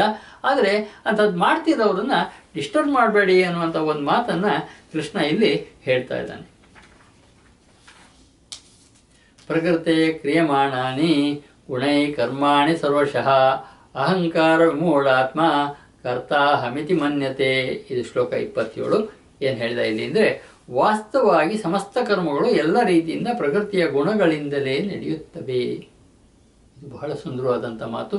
ನೀವೇನು ಕೆಲಸ ಈಗ ಮಾಡ್ತಾ ಇದ್ದೀರಿ, ಅಥವಾ ನಿಮ್ಮ ಎದುರುಗಡೆ ಕೂತ್ಕೊಂಡು ಈ ಕೆಲಸ ಏನು ಈ ಕೂತಂಥ ಮನುಷ್ಯ ಮಾಡ್ತಾ ಇದ್ದಾನೆ, ಇದು ಪ್ರಕೃತಿಯಿಂದಲೇ ನಡೀತಾ ಇರುವಂಥದ್ದು, ಅವನಿಚ್ಛೆಯಿಂದಲೇ ನಡೀತಾ ಇರುವಂಥದ್ದು ಅಂತ ಬಹಳ ಎತ್ತರದ ಭಾವ ಇದು.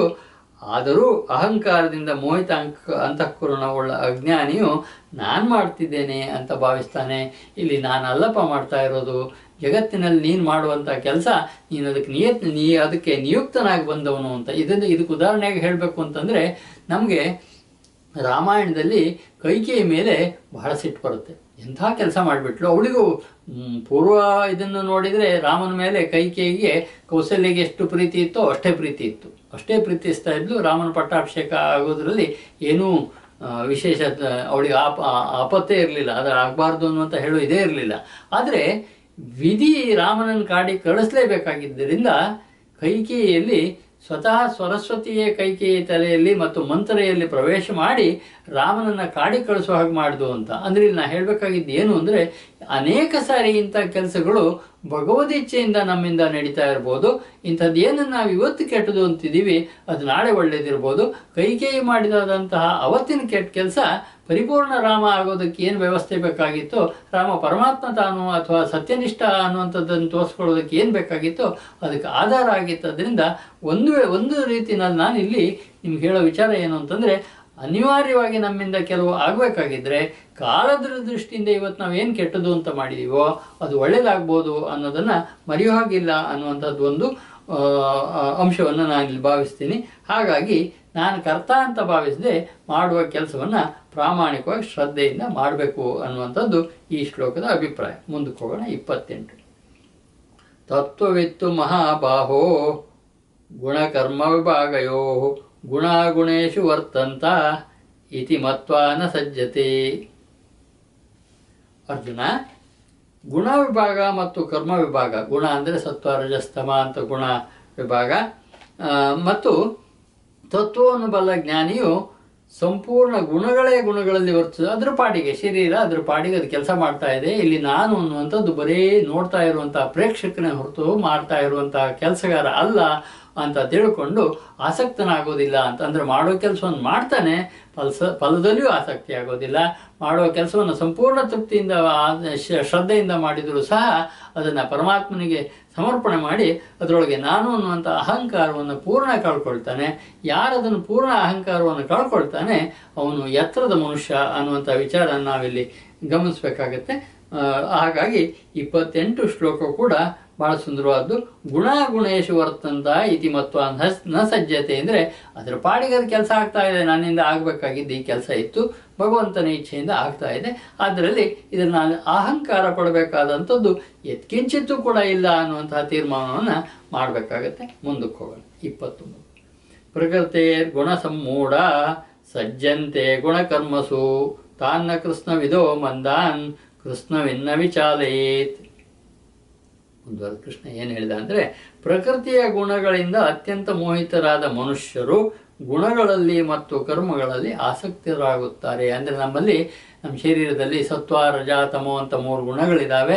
ಹಾಗಾಗಿ ಆ ಗುಣಗಳು ಯಾವ ಪ್ರಮಾಣದಲ್ಲಿದ್ದಾವೆ ಅನ್ನುವಾಗ ಏನು ಕೆಲಸ ಮಾಡಬೇಕು ಅಂತ ನಮಗೊಳಗಡೆ ಪ್ರೇರಣೆ ಕೊಡ್ತಾವೆ. ಆ ಗುಣಗಳೇ ಸಂಪೂರ್ಣವಾಗಿ ತಿಳಿಯದಿರುವ ಮಂದಬುದ್ಧಿಗಳು ಅಜ್ಞಾನಿಗಳನ್ನು ಪೂರ್ಣವಾಗಿ ತಿಳಿದ ಜ್ಞಾನಿಯು ಮೋಸಗೊಳಿಸಬಾರ್ದು. ಅಂಥವರು ಅಜ್ಞಾನಿಗಳು ಕೆಲಸ ಮಾಡ್ತಾ ಇರ್ತಾರೆ, ಅವರನ್ನು ಮೋಸಗೊಳಿಸಬೇಡಿ, ಅವ್ರನ್ನ ಕನ್ಫ್ಯೂಸ್ ಮಾಡಬೇಡಿ, ಅವರು ಕೆಲಸ ಮಾಡೋದಕ್ಕೆ ಅವಕಾಶ ಕೊಡಿ ಅನ್ನುವಂಥ ಮಾತನ್ನು ಇಲ್ಲಿ ಹೇಳ್ತಾ ಇದ್ದಾನೆ ಕೃಷ್ಣ. ಹೋಗೋಣ.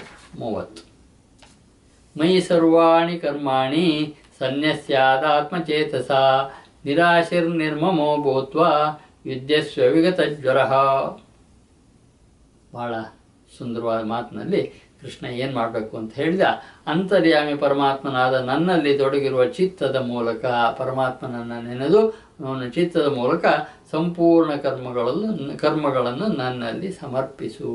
ಎಲ್ಲ ಕರ್ಮಗಳನ್ನು ಪರಮಾತ್ಮ ಮಾಡಿದ್ದೀನಿ, ನಿನ್ನ ಪಾತಕ್ಕೆ ಹಾಕಿದ್ದೀನಿ ಅಂತಂದ್ಬಿಟ್ಟು ನೆಮ್ಮದಿಯಾಗು. ಹಾಗೆ ನಿರಾಶಿ ಆಶಾರಹಿತನಾಗು, ಮಮತಾರಹಿತನಾಗು, ಸಂತಾಪರಹಿತನಾಗು, ಯುದ್ಧ ಮಾಡು.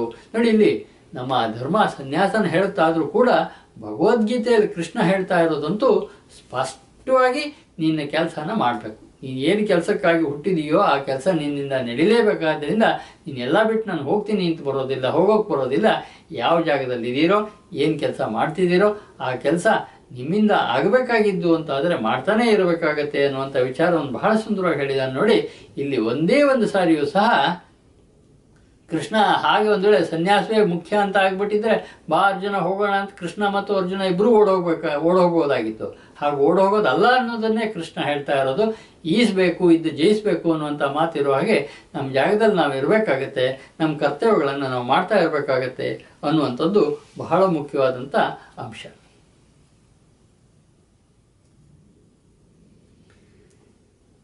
31 ಯೇ ಮೇ ಮತಮಿದಂ ನಿತ್ಯಂ ಅನುತಿಷ್ಠಂತಿ ಮಾನವಾಃ ಶ್ರದ್ಧಾವಂತೋ ಅನುಸೂಯಂತೋ ಮುಚ್ಯಂತೆ ತೇಪಿ ಕರ್ಮಭಿಃ.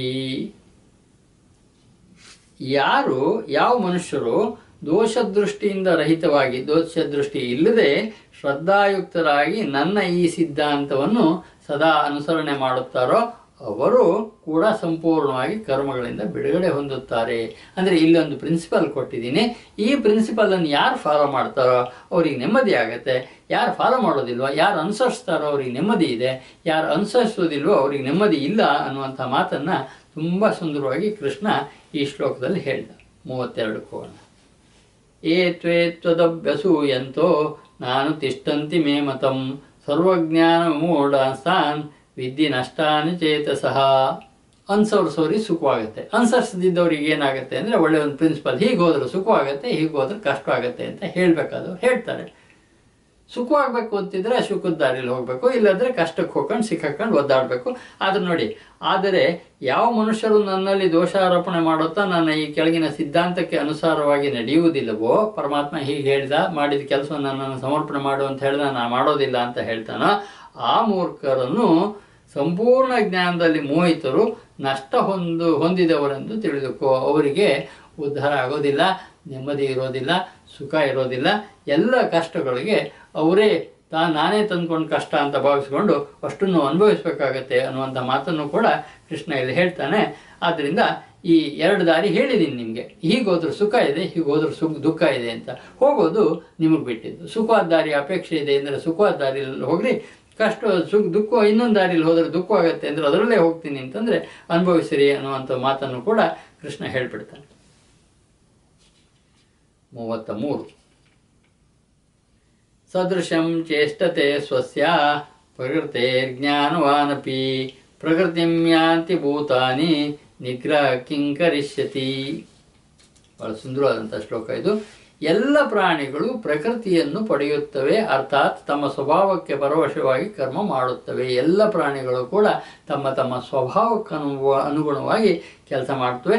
ಜ್ಞಾನಿಯೂ ಕೂಡ ತನ್ನ ಪ್ರಕೃತಿಗೆ ಅನುಸಾರವಾಗಿ ಕ್ರಿಯೆಗಳನ್ನು ಮಾಡುತ್ತಿರುತ್ತಾನೆ. ಜ್ಞಾನಿಗೂ ಕೂಡ ಹಸಿವಾಗುತ್ತೆ, ಜ್ಞಾನಿಯೂ ಕೂಡ ಊಟ ಮಾಡ್ತಾನೆ, ಜ್ಞಾನಿಯೂ ಕೂಡ ಹೇಳಿದ್ದನ್ನು ಕೇಳ್ತಾನೆ, ಜ್ಞಾನಿಗೂ ಕೂಡ ಇಂದ್ರಿಯಗಳು ನಡೆಯುತ್ತವೆ.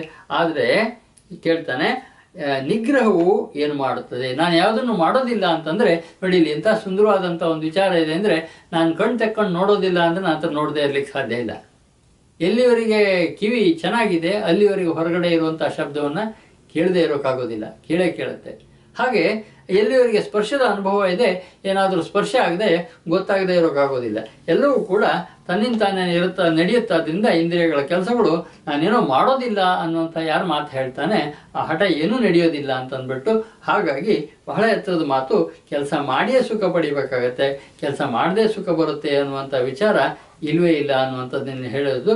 ಹಠವು ಏನು ಮಾಡಬಲ್ದು ಅಂತ, ನಾನು ಇಂದ್ರಿಯ ನಿಗ್ರಹ ಮಾಡಿಬಿಡ್ತೀನಿ ಅಂತ ಎಲ್ಲರೂ ಹೋದರೆ ಆಗೋದಿಲ್ಲ. ಆ ಇಂದ್ರಿಯ ನಿಗ್ರಹ ಮಾಡೇ ಬಿಡ್ತೀನಿ, ಸನ್ಯಾಸಿ ಆಗ್ತೀನಿ ಅಂತ ಹೋಗುವಾಗ ದಾರಿ ತಪ್ಪಿದವರೇ ನಮ್ಮ ಸುತ್ತ ಕಾಣುವಂತಹ ಅನೇಕ ನೂರಾರು ಜನ ಭ್ರಷ್ಟ ಕಾವ್ಯೊಳಗಿಂದ ಜನಗಳನ್ನೇನು ನೋಡ್ತೀವಿ, ಇವರೆಲ್ಲರೂ ಕೂಡ ಈ ಶ್ಲೋಕವನ್ನು ಓದಿದರೆ ಬಹುಶಃ ಅವರು ತಮ್ಮ ಮಾರ್ಗವನ್ನು ಬದಲು ಮಾಡ್ಕೊಳ್ಬೋದು ಅಂತ ನನಗನ್ಸುತ್ತೆ. ಬಹಳ ಸುಂದರವಾದಂಥದ್ದು. ಸ್ವಭಾವಕ್ಕೆ ವಿರುದ್ಧವಾಗಿ ಹೋಗೋದು ಮನುಷ್ಯನಿಗೆ ಸಾಧ್ಯ ಇಲ್ಲ. ಜೀವನವನ್ನು ನಡೆಸಿ ಆ ಜೀವನದ ಪರಿಪಕ್ವತೆಯನ್ನು ಪಡೆದು ಮುಕ್ತಿಯನ್ನು ಪಡೆಯುವಂತಹ ಸುಲಭದ ದಾರಿಗಿಂತ ಎಲ್ಲದನ್ನು ಬಿಟ್ಬಿಟ್ಟೆ ನಾನು ಅಂತ ಯಾರು ಹೋಗಿರ್ತಾರೆ ಅವ್ರು ನಿಜವಾಗೂ ಬಿಟ್ಟಿರೋದಿಲ್ಲ. ಏನು ಹಿಂದೆ ಹೇಳಿದ್ದ ಮನಸ್ಸಿನೊಳಗೆ ಅದು ಇದ್ದೇ ಇರುತ್ತೆ ಅಂತ ಹಾಗಿರುತ್ತೆ. ಹಾಗಾಗಿ ಭ್ರಷ್ಟರಾಗ್ತಾರೆ. ಭ್ರಷ್ಟರಾಗಬಾರ್ದು ಅಂದರೆ ಸ್ಪಷ್ಟವಾದಂಥ ಜೀವನ, ಸುಂದರವಾದಂಥ ಜೀವನನ ನಡೆಸಬೇಕಾಗತ್ತೆ. ಇದು ಬಹಳ ಸುಂದರವಾದಂಥ ಶ್ಲೋಕ, ಅಂಡರ್ಲೈನ್ ಮಾಡ್ಕೊಳ್ಳಿ. ಮುಂದಕ್ಕೆ ಹೋಗಿ ಇಂದ್ರಿಯಸ್ಯಾರ್ಥೇ ರಾಗದ್ವೇಷೌ ವ್ಯವಸ್ಥಿತೌ ತಯೋರ್ನ ವಶಮಾಗಚ್ಚೇತ್ ತವ್ಯಸ್ಸ ಪರಿಪಂತಿನೌ. ಪ್ರತಿಯೊಂದು ಇಂದ್ರಿಯಗಳ ವಿಷಯದಲ್ಲಿ ರಾಗ ಮತ್ತು ದ್ವೇಷಗಳು ಅಡಗಿರುತ್ತವೆ. ಅಂದರೆ ಪ್ರತಿಯೊಂದು ಇಂದ್ರಿಯಗಳು ಕೂಡ ತನಗೆ ಬೇಕಾದ್ದನ್ನು ಕೇಳ್ತಾ ಇರುತ್ತೆ, ಒಳ್ಳೆಯದಿರುತ್ತೆ, ಕೆಟ್ಟದಿರುತ್ತೆ, ಎಲ್ಲ ಇರುತ್ತೆ. ಮನುಷ್ಯನು ಅವೆರಡರ ವಶವಾಗಬಾರದು. ಇಂದ್ರಿಯಗಳ ವಶ ಆದರೆ ಅವು ನಮ್ಮನ್ನು ದಿಕ್ತಪ್ಪಿಸ್ತವೆ ಅನ್ನೋದು 2ನೇ ಅಧ್ಯಾಯದಲ್ಲೇ ನಾವು ನೋಡಿದ್ದು. ಇಲ್ಲಿ ಮತ್ತೆ ಹೇಳ್ತಿದ್ದಾನೆ, ಏಕೆಂದರೆ ಅವೆರಡು ಅವನ ಶ್ರೇಯಸ್ಸಿನ ಮಾರ್ಗದಲ್ಲಿ ವಿಘ್ನ ಉಂಟು ಮಾಡುವ ದೊಡ್ಡ ಶತ್ರುಗಳು. ರಾಗದ್ವೇಷಗಳು ಎರಡೂ ಕೂಡ ಮನುಷ್ಯನ ದೊಡ್ಡ ಶತ್ರುಗಳು. ಅವುಗಳ ವಶಕ್ಕೆ ಸಿಕ್ಕಿಬಿಟ್ರೆ ಮನುಷ್ಯ ವಿನಾಶ ಆಗ್ತಾನೆ ಅನ್ನುವಂಥ ಮಾತನ್ನು 34ರಲ್ಲಿ ಕೃಷ್ಣ ಸ್ಪಷ್ಟವಾಗಿ ಹೇಳ್ತಾನೆ. ಮುಂದಕ್ಕೆ ಹೋಗೋಣ. ಶ್ರೇಯಾನ್ ಸ್ವಧರ್ಮೋ ವಿಗುಣಃ ಪರಧರ್ಮಾತ್ ಸ್ವನುಷ್ಠಿತಾತ್ ಸ್ವಧರ್ಮೇ ನಿಧನಂ ಶ್ರೇಯಃ ಪರಧರ್ಮೋ ಭಯಾವಹಃ. ನಮ್ಮ ಭಗವದ್ಗೀತೆಯಲ್ಲಿ ಈ ಶ್ಲೋಕವನ್ನು ಬಹಳ ಮಿಸ್ಇಂಟರ್ಪ್ರೆಟ್ ಮಾಡ್ತಾರೆ.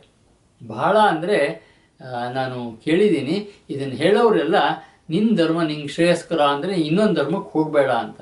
ಕೃಷ್ಣ ಮಾತಾಡ್ತಾ ಇರುವಾಗ ಇಲ್ಲಿ ಏನು ಇದ್ದಿದ್ದು ಪೂರ ಒಂದೇ ಧರ್ಮ ಆಗಿತ್ತು. ಅದರಿಂದ ಇನ್ಯಾವುದೋ ಒಂದು ಇಸ್ಲಾಂ ಧರ್ಮೋ, ಕ್ರಿಶ್ಚಿಯನ್ ಧರ್ಮೋ, ಪಾರ್ಸಿ ಧರ್ಮೋ ಇಂದ ಯಾವುದೋ ಧರ್ಮ ಇರಲಿಲ್ಲ. ಆದ್ದರಿಂದ ಇಲ್ಲಿ ಹೇಳ್ತಾ ಇರೋದು ಧರ್ಮ ಅನ್ನೋದರ ಅರ್ಥ ಅದಲ್ಲ. ಸ್ವಧರ್ಮ ಅಂದರೆ ನಿನ್ನ ಗುಣದ ವಿಚಾರದಲ್ಲಿ ನಿನಗೆ ಏನು ಯೋಗ್ಯತೆ ಇದೆಯೋ. ಉದಾಹರಣೆಗೆ ನಿನಗೆ ಕ್ಷತ್ರಿಯನಾಗಿರುವಂಥ ಸಾಮರ್ಥ್ಯ ಇದ್ದರೆ ವೀರ ಕ್ಷತ್ರಿಯನಾಗಬೇಕಾಗತ್ತೆ. ಬುದ್ಧಿಜೀವಿಯಾಗಿ ಕೆಲಸ ಮಾಡ್ತಾ ಇರುವಂಥದ್ರ ಬಗ್ಗೆ ಅಪೇಕ್ಷೆ ಇದ್ದರೆ ಬುದ್ಧಿಜೀವಿಯಾಗಿ ಇರಬೇಕಾಗತ್ತೆ. ಅಥವಾ ವ್ಯವಸಾಯ ಅಥವಾ ವ್ಯಾಪಾರದ ಕಡೆಗೆ ಗಮನ ಇರುವಂತಹ ವ್ಯಕ್ತಿತ್ವ ಇದ್ದರೆ ಅದನ್ನು ಮಾಡಬೇಕಾಗತ್ತೆ. ಯಾವುದೂ ಇಲ್ಲದಿದ್ದರೆ ಲೋಕ ಸೇವೆ ಅಂದರೆ ವರ್ಕರ್ ಆಗಿ ಕೆಲಸ ಮಾಡಬೇಕಾಗತ್ತೆ. ಇದು ಬಹಳ ಅದ್ಭುತವಾದಂಥ ಲಕ್ಷಣ. ನಾವು ಇಲ್ಲಿ ಹುಟ್ಟಿನಿಂದ ಕೃಷ್ಣ ತೀರ್ಮಾನ ಅಂತ ಹೇಳಲಿಲ್ಲ. ನಮ್ಮ ಸ್ವಧರ್ಮ ಅಂದರೆ ನಮ್ಮ ಆಪ್ಟಿಟ್ಯೂಡ್ ಅನ್ನುವಂಥದ್ದು. ಯಾವ ಆಪ್ಟಿಟ್ಯೂಡ್ ಇದೆಯೋ ಅದರಂತೆ ನೀನು ಇರಬೇಕಾಗತ್ತೆ ಅನ್ನುವಂಥ ಬಹಳ ಸುಂದರವಾದಂಥ ಮಾತು ಹೇಳ್ತಾನೆ. ಇದು ಎಷ್ಟು ಚೆನ್ನಾಗಿದೆ ಅಂದರೆ ಅಂಡರ್ಲೈನ್ ಮಾಡ್ಕೊಳ್ಳಿ. ಶ್ರೇಯಾನ್ ಸ್ವಧರ್ಮೋ ವಿಗುಣಃ, ನಿನ್ನ ಧರ್ಮದಲ್ಲಿ ನೀನು ವಿಗುಣವಾಗುವುದು ಬಹಳ ಶ್ರೇಯಸ್ಕರ. ಪರಧರ್ಮ ಸ್ವನುಷ್ಠಿತ, ಇನ್ನೊಬ್ಬನ ಹಾಗೆ ಆಗಬೇಕು ಅಂತ ಹೋದರೆ ನೋಡಿ ಇದು ಬಹಳ ಸುಂದರವಾದ್ದು. ಇಲ್ಲಿ ನಾವು ನೋಡಬೇಕಾಗಿದ್ದು ಏನು ಅಂದರೆ ಅಧ್ಯಾತ್ಮ ಸಂತರ ವಿಚಾರದಲ್ಲೂ ಇದು ಸತ್ಯನೇ. ನನಗೆ ರಾಮಕೃಷ್ಣ ಹಾಗೆ ಅನುಭವ ಆಗಬೇಕು ಅಂತಂದರೆ ನಾನು ಆಗೋದಿಲ್ಲ, ಅವರು ಆಗೋದಿಲ್ಲ. ಅಥವಾ ಇನ್ನೊಬ್ಬನಂತ ಅನುಭವ ಆಗಬೇಕು ಅಂತ ಹೋರಾಟ ಮಾಡಿದವರು ಯಾರೂ ಕೂಡ ತಮ್ಮ ಅನುಭವನೂ ಪಡೀಲಿಲ್ಲ, ಬೇರೆಯವ್ರ ಅನುಭವನೂ ಪಡೀಲಿಲ್ಲ ಅಂತ ಆಗಿರುತ್ತೆ. ಇಲ್ಲಿ ಹೇಳೋದು ಅದೇನೆ, ನೀನು ಇನ್ನೊಬ್ಬ ಆಗೋದಕ್ಕೆ ಹೋಗಬೇಡಪ್ಪ. ನಿನಗೇನು ಮೂಲ ಲಕ್ಷಣಗಳಿದಾವೋ, ಏನು ಆಪ್ಟಿಟ್ಯೂಡ್ ಇದಾವೋ ಆ ಆಪ್ಟಿಟ್ಯೂಡಿಗೆ ಅನುಸಾರವಾದಂಥ ಕೆಲಸ ಮಾಡು. ಸ್ವಧರ್ಮೇ ನಿಧನಂ ಶ್ರೇಯ, ಇದರಲ್ಲಿ ನಿಧನ ಹೊಂದುವುದು ಶ್ರೇಯಸ್ಕರವೇ ಹೊರತು ಪರಧರ್ಮ ಭಯಾವಹ. ಇನ್ನೊಬ್ಬನ ಆಪ್ಟಿಟ್ಯೂಡಿನ ಕೆಲಸವನ್ನು ನೀನು ಮಾಡ್ಲಿಕ್ಕೆ ಹೋದರೆ ನೀನು ಇನ್ನೊಬ್ಬನೂ ಆಗೋದಿಲ್ಲ, ನೀನೂ ಆಗೋದಿಲ್ಲ. ಇದು ಭಯಂಕರ ವಿಚಾರ. ಆದ್ದರಿಂದ ಬೇಡ ಅನ್ನುವಂಥ ಮಾತನ್ನು, ಬಹಳ ಸುಂದರವಾದ ಮಾತನ್ನು ಕೃಷ್ಣ ಹೇಳ್ತಾನೆ. ಅಂಡರ್ಲೈನ್ ಮಾಡ್ಕೊಳ್ಳಿ. ಇದರ ತಪ್ಪು ಅರ್ಥ ಬಹಳ ಕಡೆ ಬರುತ್ತೆ. ಅದರಿಂದ ವಿಶೇಷವಾಗಿ ಗಮನಿಸಿ. ಇಲ್ಲಿ ಸ್ವಧರ್ಮ ಅಂದರೆ ಆಪ್ಟಿಟ್ಯೂಡಿನಿಂದ ನಾನು ಮಾಡಬೇಕಾದಂಥ ಕೆಲಸ. ಉದಾಹರಣೆಗೆ ಇಲ್ಲಿ ನಿಮ್ಮ ಎದುರುಗಡೆ ಕೂತಿರುವಂಥ ಮನುಷ್ಯ ಮಿಲಿಟ್ರಿಗೆ ಹೋದರೆ ಎಷ್ಟು ಯಶಸ್ವಿ ಆಗ್ಬೋದು ಅಂತ ನಿಮ್ಮ ಮುಖ ನೋಡಿದರೆ, ಶರೀರ ನೋಡಿದರೆ ಗೊತ್ತಾಗುತ್ತೆ. ಆದ್ದರಿಂದ ಪರಧರ್ಮವು ಭಯಾವಹ. ಅಥವಾ ಬಿಸಿನೆಸ್ಸಿಗೆ ಹೋದರೆ ಏನಾಗ್ಬೋದು ಅಂತ ನಿಮಗೆ ಗೊತ್ತಾಗುತ್ತೆ. ಆದ್ದರಿಂದ ಪರಧರ್ಮವು ಭಯಾವಹ ಅನ್ನುವಂಥ ಮಾತು ಬಹಳ ಸತ್ಯ. ಗಮನ ಮಾಡ್ಕೊಳ್ಳಿ, ಗಮನಿಸಿ. ಈ ಶ್ಲೋಕವನ್ನು ಅಂಡರ್ಲೈನ್ ಮಾಡ್ಕೊಳ್ಳಿ. ಇಷ್ಟೆಲ್ಲ ವಿಚಾರವನ್ನು ಕೇಳಿದಂಥ ಅರ್ಜುನ ಮತ್ತೊಂದು ಪ್ರಶ್ನೆ ಕೇಳ್ತಾನೆ. ಅರ್ಜುನ ವಾಚ ಶ್ಲೋಕ 36. ಆತಾಕೇನ ಪ್ರಯುಕ್ತೋಯಂ ಪಾಪಂ ಚರತಿ ಪುರುಷ ಅನಿಚ್ಛನ್ನಪಿ ವಾರ್ಷ್ಣೆಯ ಬಲಾದಿವ ನಿಯೋಜಿತ.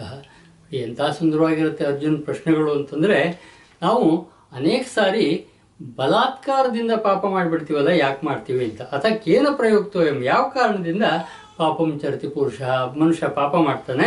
ಅನಿಚ್ಛನ್ನಪಿ, ಇಚ್ಛೆ ಇಲ್ಲದಿದ್ದರೂ ಕೂಡ ಕೃಷ್ಣ ಬಲಾದಿವ ನಿಯೋಜಿತ, ಬಲವಾಗಿ ಎಳೆಯಲ್ಪಟ್ಟು ಪಾಪ ಮಾಡಿದಂಗೆ ಮಾಡ್ತಾನಲ್ಲ, ಹಾಗ್ಯಾಕೆ ಮಾಡ್ತಾನೆ ಅನ್ನುವಂಥ ಮಾತನ್ನು ಅರ್ಜುನ ಕೇಳ್ತಾನೆ.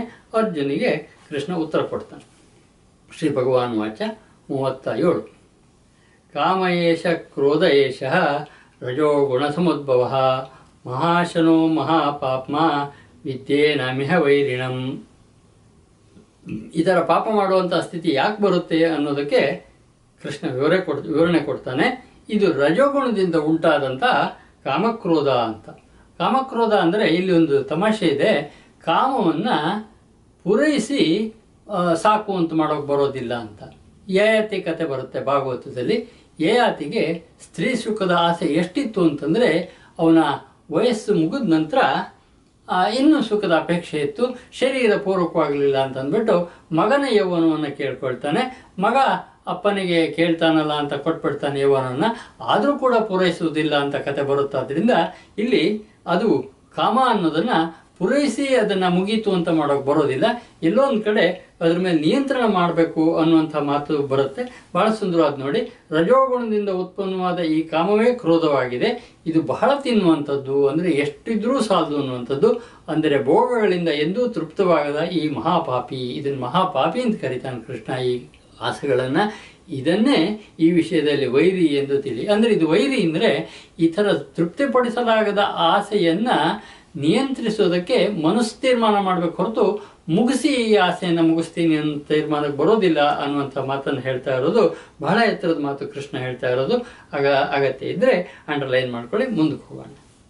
ಧೂಮೇನ ವ್ರೇತೆ ವನ್ಹಿ ಯಥಾದರ್ಶೋ ಮಲೇನ ಚ ಯಥೋಲ್ಬೇನ ವೃತೋ ಗರ್ಭ ತಥಾ ತೇನೇದಮಾವೃತಂ. ನಾನು ಹೇಳಿದ್ದೆ ನಿಮಗೆ, ಕೃಷ್ಣನಷ್ಟು ಸುಂದರವಾದಂಥ ಉದಾಹರಣೆಯನ್ನು ಕೊಟ್ಟು ವಿವರಿಸುವಂತಹ ಶಕ್ತಿ ಬಹಳಷ್ಟು ಜನಕ್ಕೆ ಇರೋದಿಲ್ಲ.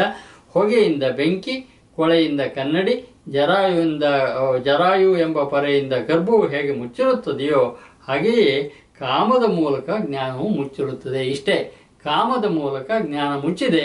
ಕಾಮ ಹೋಯ್ತು, ಆಸೆಗಳು ಹೋದು, ಜ್ಞಾನ ಮೂಡುತ್ತೆ ಅನ್ನುವಂಥ ತುಂಬ ಸುಂದರವಾದಂಥ ಮಾತನ್ನು ಹೇಳ್ತಾನೆ. ಯಾವಾಗ ಕಾಮ ಹೋಗಿಲ್ಲ ಅಲ್ಲಿಗಿನ್ನೂ ಜ್ಞಾನ ಬರೋದಿಲ್ಲ ಅನ್ನುವಂಥದ್ದು ಬಹಳ ಸುಂದರವಾದಂಥ ಮಾತನ್ನು ಹೇಳ್ತಾನೆ. ಇಲ್ಲಿ ಸಾಮಾನ್ಯವಾಗಿ ಕರ್ಮಯೋಗವನ್ನು ಹೇಳುವಾಗ ಕೌಶಿಕ ಮುನಿಯ ಕಥೆಯನ್ನು ಹೇಳ್ತೀವಿ ನಾವು. ಅದನ್ನು ಒಂಚೂರು ಕೇಳಿಬಿಡಿ. ಕೌಶಿಕ ಮುನಿ ಆತ್ಮಜ್ಞಾನಕ್ಕಾಗಿ ತಪಸ್ ಮಾಡ್ತಾನೆ. ತಪಸ್ ಮಾಡಿ ಒಂದು ದಿವಸ ಜ್ಞಾನದಲ್ಲಿ ಇವನಿಗೆ ಬೆಳಕು ಬಂದುಬಿಡುತ್ತೆ. ಸರಿ, ಭಿಕ್ಷಾ ಸಮಯ ಆಗಿದೆ. ಒಬ್ಬಳು ಮನೆ ಮುಂದೆ ಹೋಗಿ ಬಹುತಿ ಭಿಕ್ಷಾಂದೇಹಿ ಅಂತ ಕೇಳ್ತಾನೆ. ಅವಾಗ ಒಳಗಡೆಯಿಂದ ಮನೆಯ ಗೃಹಿಣಿಯಿಂದ ಮಾತು ಬರುತ್ತೆ, ಸ್ವಲ್ಪ ಹೊತ್ತಿರಿ, ನಾನು ಗಂಡನಿಗೆ ಊಟ ಹಾಕ್ತಾ ಇದ್ದೀನಿ ಅಂತಂದ್ಬಿಟ್ಟು. ಆವಾಗ ಇವನಿಗೆ ಸಿಟ್ಟು ಬರುತ್ತೆ. ಇಷ್ಟರ ಮಧ್ಯೆ ಇವನು ಜ್ಞಾನ ಸಾಧನೆ ಆಗ್ತಾ ಇದ್ದ ಹಾಗೇನೆ ಒಂದು ಹಕ್ಕಿ ಇವನ ತಲೆ ಮೇಲೆ ಮಲವಿಸರ್ಜನೆ ಮಾಡಿಬಿಡುತ್ತೆ. ಅದ್ರ ಕಡೆಗೆ ಹೀಗೆ ಮೇಲೆ ನೋಡಿದ ಕೂಡಲೇ ಹಕ್ಕಿ ಸುಟ್ಟು ಹೋಗ್ಬಿಡುತ್ತೆ. ಅವಾಗ ಅನಿಸ್ತು ಇವನಿಗೆ ನನಗೆ ಎಂಥ ಶಕ್ತಿ ಇದೆ ಅಂತ ಅನಿಸಿತ್ತು. ಆಮೇಲೆ ಭಿಕ್ಷಕ್ಕೆ ಬಂದಿದ್ದ. ಸರಿ, ಈ ತಾಯಿ ಸ್ವಲ್ಪ ಇರಿನ ಕೂಡಲೇ ಸ್ವಲ್ಪ ಇವನಿಗೆ ಸಿಟ್ಟು ಬರೋದು ಪ್ರಾರಂಭ ಆಯಿತು. ಆವಾಗ ಅವಳು ಒಳಗಡೆಯಿಂದಲೇ ಹೇಳ್ತಾಳೆ, ನೀನು ನೋಡಿದ ಕೂಡಲೇ ಒಂದು ಹಕ್ಕಿ ಸುಟ್ಟು ಹೋಯ್ತು ಅಂತ ಅಂದ್ಬಿಟ್ಟು ನನಗೆ ಹೆದರಿಸೋದೇನೂ ಅಗತ್ಯ ಇಲ್ಲ. ನಮ್ಮ ಮನೆಯವರಿಗೆ, ನಾನು ಗೃಹಿಣಿ, ನನ್ನ ಧರ್ಮ ಇದು, ನಮ್ಮ ಮನೆಯವ್ರಿಗೆ ಊಟ ಹಾಕೊಂಡು ನಿಮ್ಗೆ ಊಟ ಕೊಡ್ತೀನಿ ಇರಿ ಅಂತ ಹೇಳ್ತಾಳೆ. ಇವನಿಗೆ ಆಶ್ಚರ್ಯ ಆಗುತ್ತೆ, ಅಲ್ಲೆಲ್ಲೋ ಕಾಡಿನಲ್ಲಿ ನಾನು ತಪಸ್ ಮಾಡ್ತಾ ಇದ್ದಿದ್ದು ಈ ಗೃಹಿಣಿಗೆ ಹೇಗೆ ಗೊತ್ತಾಯಿತು ಅಂತಂದ್ಬಿಟ್ಟು. ಆಮೇಲೆ ಇವಳು ಭಿಕ್ಷೆ ಕೊಟ್ಟ ಮೇಲೆ, ತಾಯಿ ನಿಮ್ಗೆ ಇದು ಹೇಗೆ ಗೊತ್ತಾಯಿತು ಕೇಳ್ತಾನೆ. ಹೇಗೆ ಗೊತ್ತಾಯಿತು ಅನ್ನೋದಕ್ಕೆ ಉತ್ತರ ನನ್ನ ಹತ್ರ ಇಲ್ಲ. ನಾನು ನನ್ನ ಕರ್ಮಗಳನ್ನು ಪ್ರಾಮಾಣಿಕವಾಗಿ ಮಾಡಿಕೊಂಡಿರುವಂತಹ ಗೃಹಿಣಿ, ಪತಿವ್ರತೆ ನಾನು ಅಂತ ಅವಳು ಹೇಳ್ತಾಳೆ. ಅಬ್ಬಾ, ನಾನು ಇಷ್ಟು ತಪಸ್ಸಿಗಿಂತನೂ ಇವಳು ಏನು ಮಾಡ್ತಾ ಇತ್ತು, ಇಷ್ಟೆಲ್ಲ ಎತ್ತರಕ್ಕಿದ್ದಾಳಲ್ಲ ಅಂತ ನನಗೆ ಜ್ಞಾನೋಪದೇಶ ಮಾಡಬೇಕು ಅಂತ ಕೇಳ್ಕೊಳ್ತಾನೆ. ನೀನು ಜ್ಞಾನೋಪದೇಶ ಮಾಡೋದು ನಾನಲ್ಲ, ಅಲ್ಲೊಬ್ಬ ವ್ಯಾಧ ಇದ್ದಾನೆ, ಅವನ ಹತ್ರ ಹೋಗು ಅಂತ ಕಳಿಸ್ತಾಳೆ. ಇದೇನಪ್ಪ ಅಂತ ಹೇಳಿದರೆ ಮತ್ತೆ ಇವನು ಅಲ್ಲಿ ಹೋಗಿ ನೋಡ್ತಾನೆ ಆ ಕಟುಕನ ಹತ್ರ. ಆ ಕಟುಕನು ಅಷ್ಟೇ ತಂದೆ ತಾಯಿಗಳನ್ನು ನೋಡ್ಕೊಳ್ತಾ ಇರ್ತಾನೆ ತುಂಬ ಸುಂದರವಾಗಿ. ಹೋದವನು ಅಲ್ಲಿ ಭಿಕ್ಷೆ ಕೇಳ್ತಾನೆ. ಅವನು ಸ್ವಲ್ಪ ಹೊತ್ತಿನ ನಂತರ ಇವನಿಗೆ ಕೇಳ್ತಾನೆ, ನಿನ್ನನ್ನು ಆ ಗೃಹಿಣಿ ಕಳಿಸಿದ್ಲ ಅಂತ. ಇವಾಗೆಲ್ಲ ಆದರೆ ಮೊಬೈಲ್ ಇತ್ತು, ಫೋನ್ ಬಂತು ಅಂತ ಲೆಕ್ಕ. ಅವಾಗೇನೂ ಇರಲಿಲ್ಲ. ಇವನಿಗೆ ಆಶ್ಚರ್ಯ ಆಗ್ಬಿಡುತ್ತೆ. ಅವಳು ಹೇಳ್ತಿದ್ದು, ಅವಳು ಕಳಿಸಿದ್ದು ಅಂತ ನಿಂಗೆ ಹೆಂಗೆ ಗೊತ್ತಾಯಿತು ಅಂತ ಅಂದ್ಬಿಟ್ಟು. ಇದೆಲ್ಲಕ್ಕೂ ಏನು ಕಾರಣ ನಾವು ಹೇಳ್ತಾ ಇರೋದು ಅಂತಂದರೆ, ಪ್ರಾಮಾಣಿಕವಾಗಿ ಕರ್ಮಯೋಗವನ್ನು ಮಾಡುವಂಥವ್ರಿಗೆ, ಅದು ಕಟುಕ ಆಗಿರಲಿ, ಗೃಹಿಣಿ ಆಗಿರಲಿ, ಎಲ್ಲರಿಗೂ ಕೂಡ ಸಿದ್ಧಿ ಇದೆ ಅನ್ನುವಂಥ ಮಾತು ಈ ಕತೆ ಹೇಳುತ್ತೆ. ಹಾಗಾಗಿ ಇಲ್ಲೊಂದು ಉದಾಹರಣೆ ಇದೆ ನೋಡಿ. ಕಾಮ ಯಾರಿಗೆ ಹೋಯ್ತು, ಆಸೆಗಳು ಯಾರಿಗೆ ಹೋಯ್ತು, ಅವರಿಗೆ ಜ್ಞಾನ ಆಗತ್ತೆ. ಅಂದರೆ ಕಾಮವೇ ಜ್ಞಾನವನ್ನು ಮುಚ್ಚಿರುವಂತಹ ಒಂದು ಪೊರೆ ಅನ್ನುವಂತಹ ಮಾತು ಇಲ್ಲಿ 3 ಉದಾಹರಣೆ ಕೊಟ್ಟಿದ್ದಾನೆ.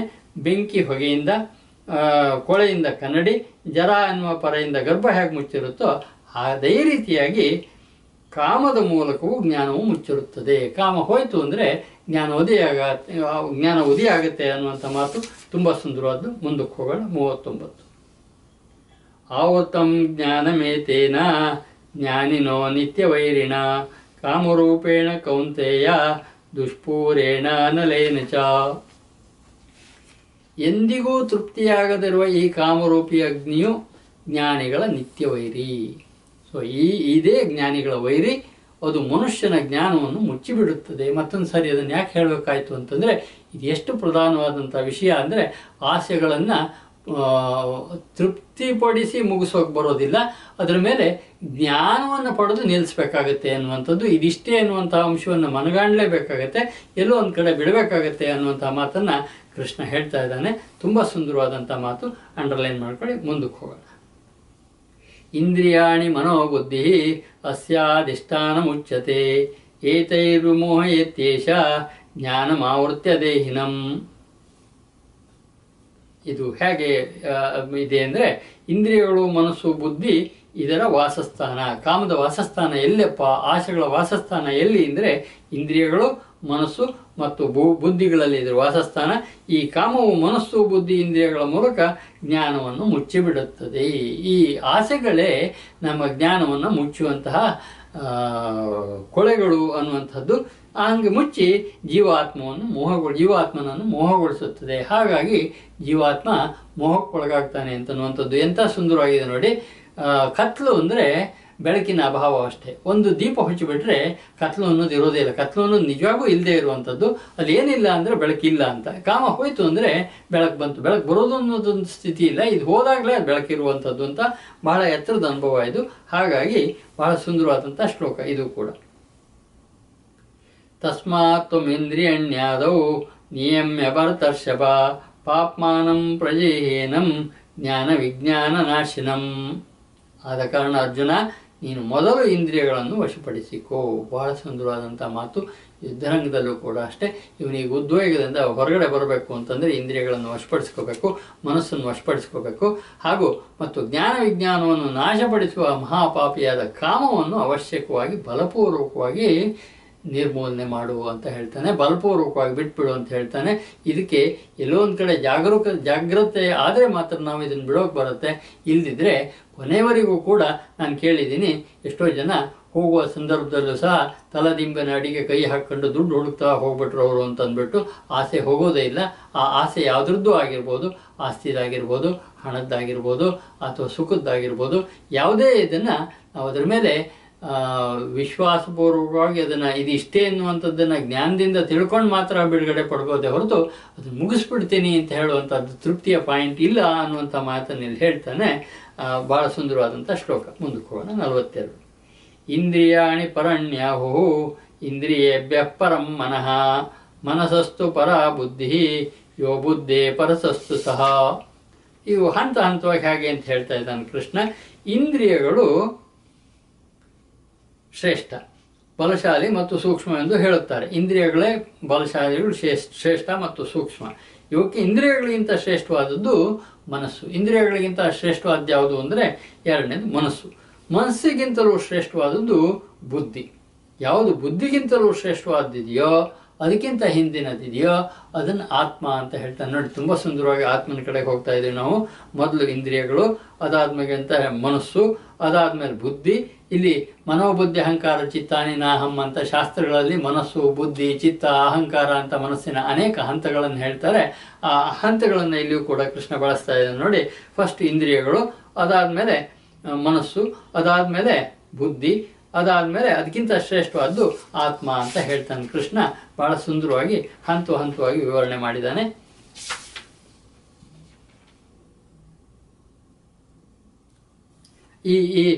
ನಾವು ನೋಡ್ಬೇಕಾಗಿದ್ದೇನು ಅಂದ್ರೆ ಆ ಪರಸಸ್ತು ಸಹ ಅಂತ ಆ ಬುದ್ಧಿಗಿಂತ ಶ್ರೇಯಸ್ಕರವಾದಂಥ ಆತ್ಮ ಏನಿದೆ, ಆ ಆತ್ಮನನ್ನು ನಾವು ನೋಡಬೇಕಾಗಿದ್ದು ಅಂತ. ಅದು ಜ್ಞಾನ. ಆ ಆತ್ಮವನ್ನು ಯಾರಿಗೆ ಸಾಕ್ಷಾತ್ಕಾರ ಆಗುತ್ತೋ ಅವನಿಗೆ ಜ್ಞಾನ ಆಗಿದೆ ಅಂತ ಅನ್ನುವಂಥದ್ದು. ಕೊನೆಯ ಶ್ಲೋಕಕ್ಕೆ ಹೋಗೋಣ. 43. ಏವಂ ಬುದ್ಧೇ ಪರಂ ಬುದ್ಧ್ವಾ ಸಂಸ್ತಭ್ಯಾತ್ಮಮಾತ್ಮನ ಚೇಹಿ ಶತ್ರುಂ ಮಹಾಬಾಹೋ ಕಾಮರೂಪಂ ದುರಾಸದಂ. ಈ ಪ್ರಕಾರ ಬುದ್ಧಿಗಿಂತ ಪರ ಅಂದರೆ ಸೂಕ್ಷ್ಮ, ಬಲಶಾಲಿ, ಅತ್ಯಂತ ಶ್ರೇಷ್ಠವಾದ ಆತ್ಮವನ್ನು ಅರಿತುಕೋಬೇಕಾಗಿರೋದು ನಮ್ಮ ಸಾಕ್ಷಿಯಾಗಿ ಯಾವುದು ಅಂತ ನಾನು ಅನ್ನುವಂಥದ್ದು ಬಾಲ್ಯದಲ್ಲಿತ್ತು, ಈಗಿದೆ, ಹೋಗೋ ಸಮಯದಲ್ಲೂ ಇರುತ್ತೆ, ಎಲ್ಲದನ್ನು ನೋಡ್ತಾ ಇರುವಂತಹ ಮಹಾಚೈತನ್ಯ ಇದೆ. ಅದನ್ನು ಅರಿತುಕೊಂಡು ಬುದ್ಧಿಯ ಮೂಲಕ ಮನುಷ್ಯನನ್ನು ವಶಪಡಿಸಿಕೊಂಡು, ಈ ಮಹಾಬಾಹುವೆ ನೀನು ಕಾಮರೂಪಿ ದುರ್ಜಯವಾದ ಶತ್ರುವನ್ನು ಕೊಂದು ಹಾಕು, ಕಾಮವನ್ನು ತ್ಯಜಿಸಿದರೆ ಜ್ಞಾನ ವೃದ್ಧಿ ಆಗತ್ತೆ ಅಂತ ಹೇಳುವಂಥದ್ದು. ಕರ್ಮಯೋಗ ಅನ್ನುವಂಥದ್ದು ಬಹಳ ಸುಂದರವಾದಂಥ ಅಧ್ಯಾಯ.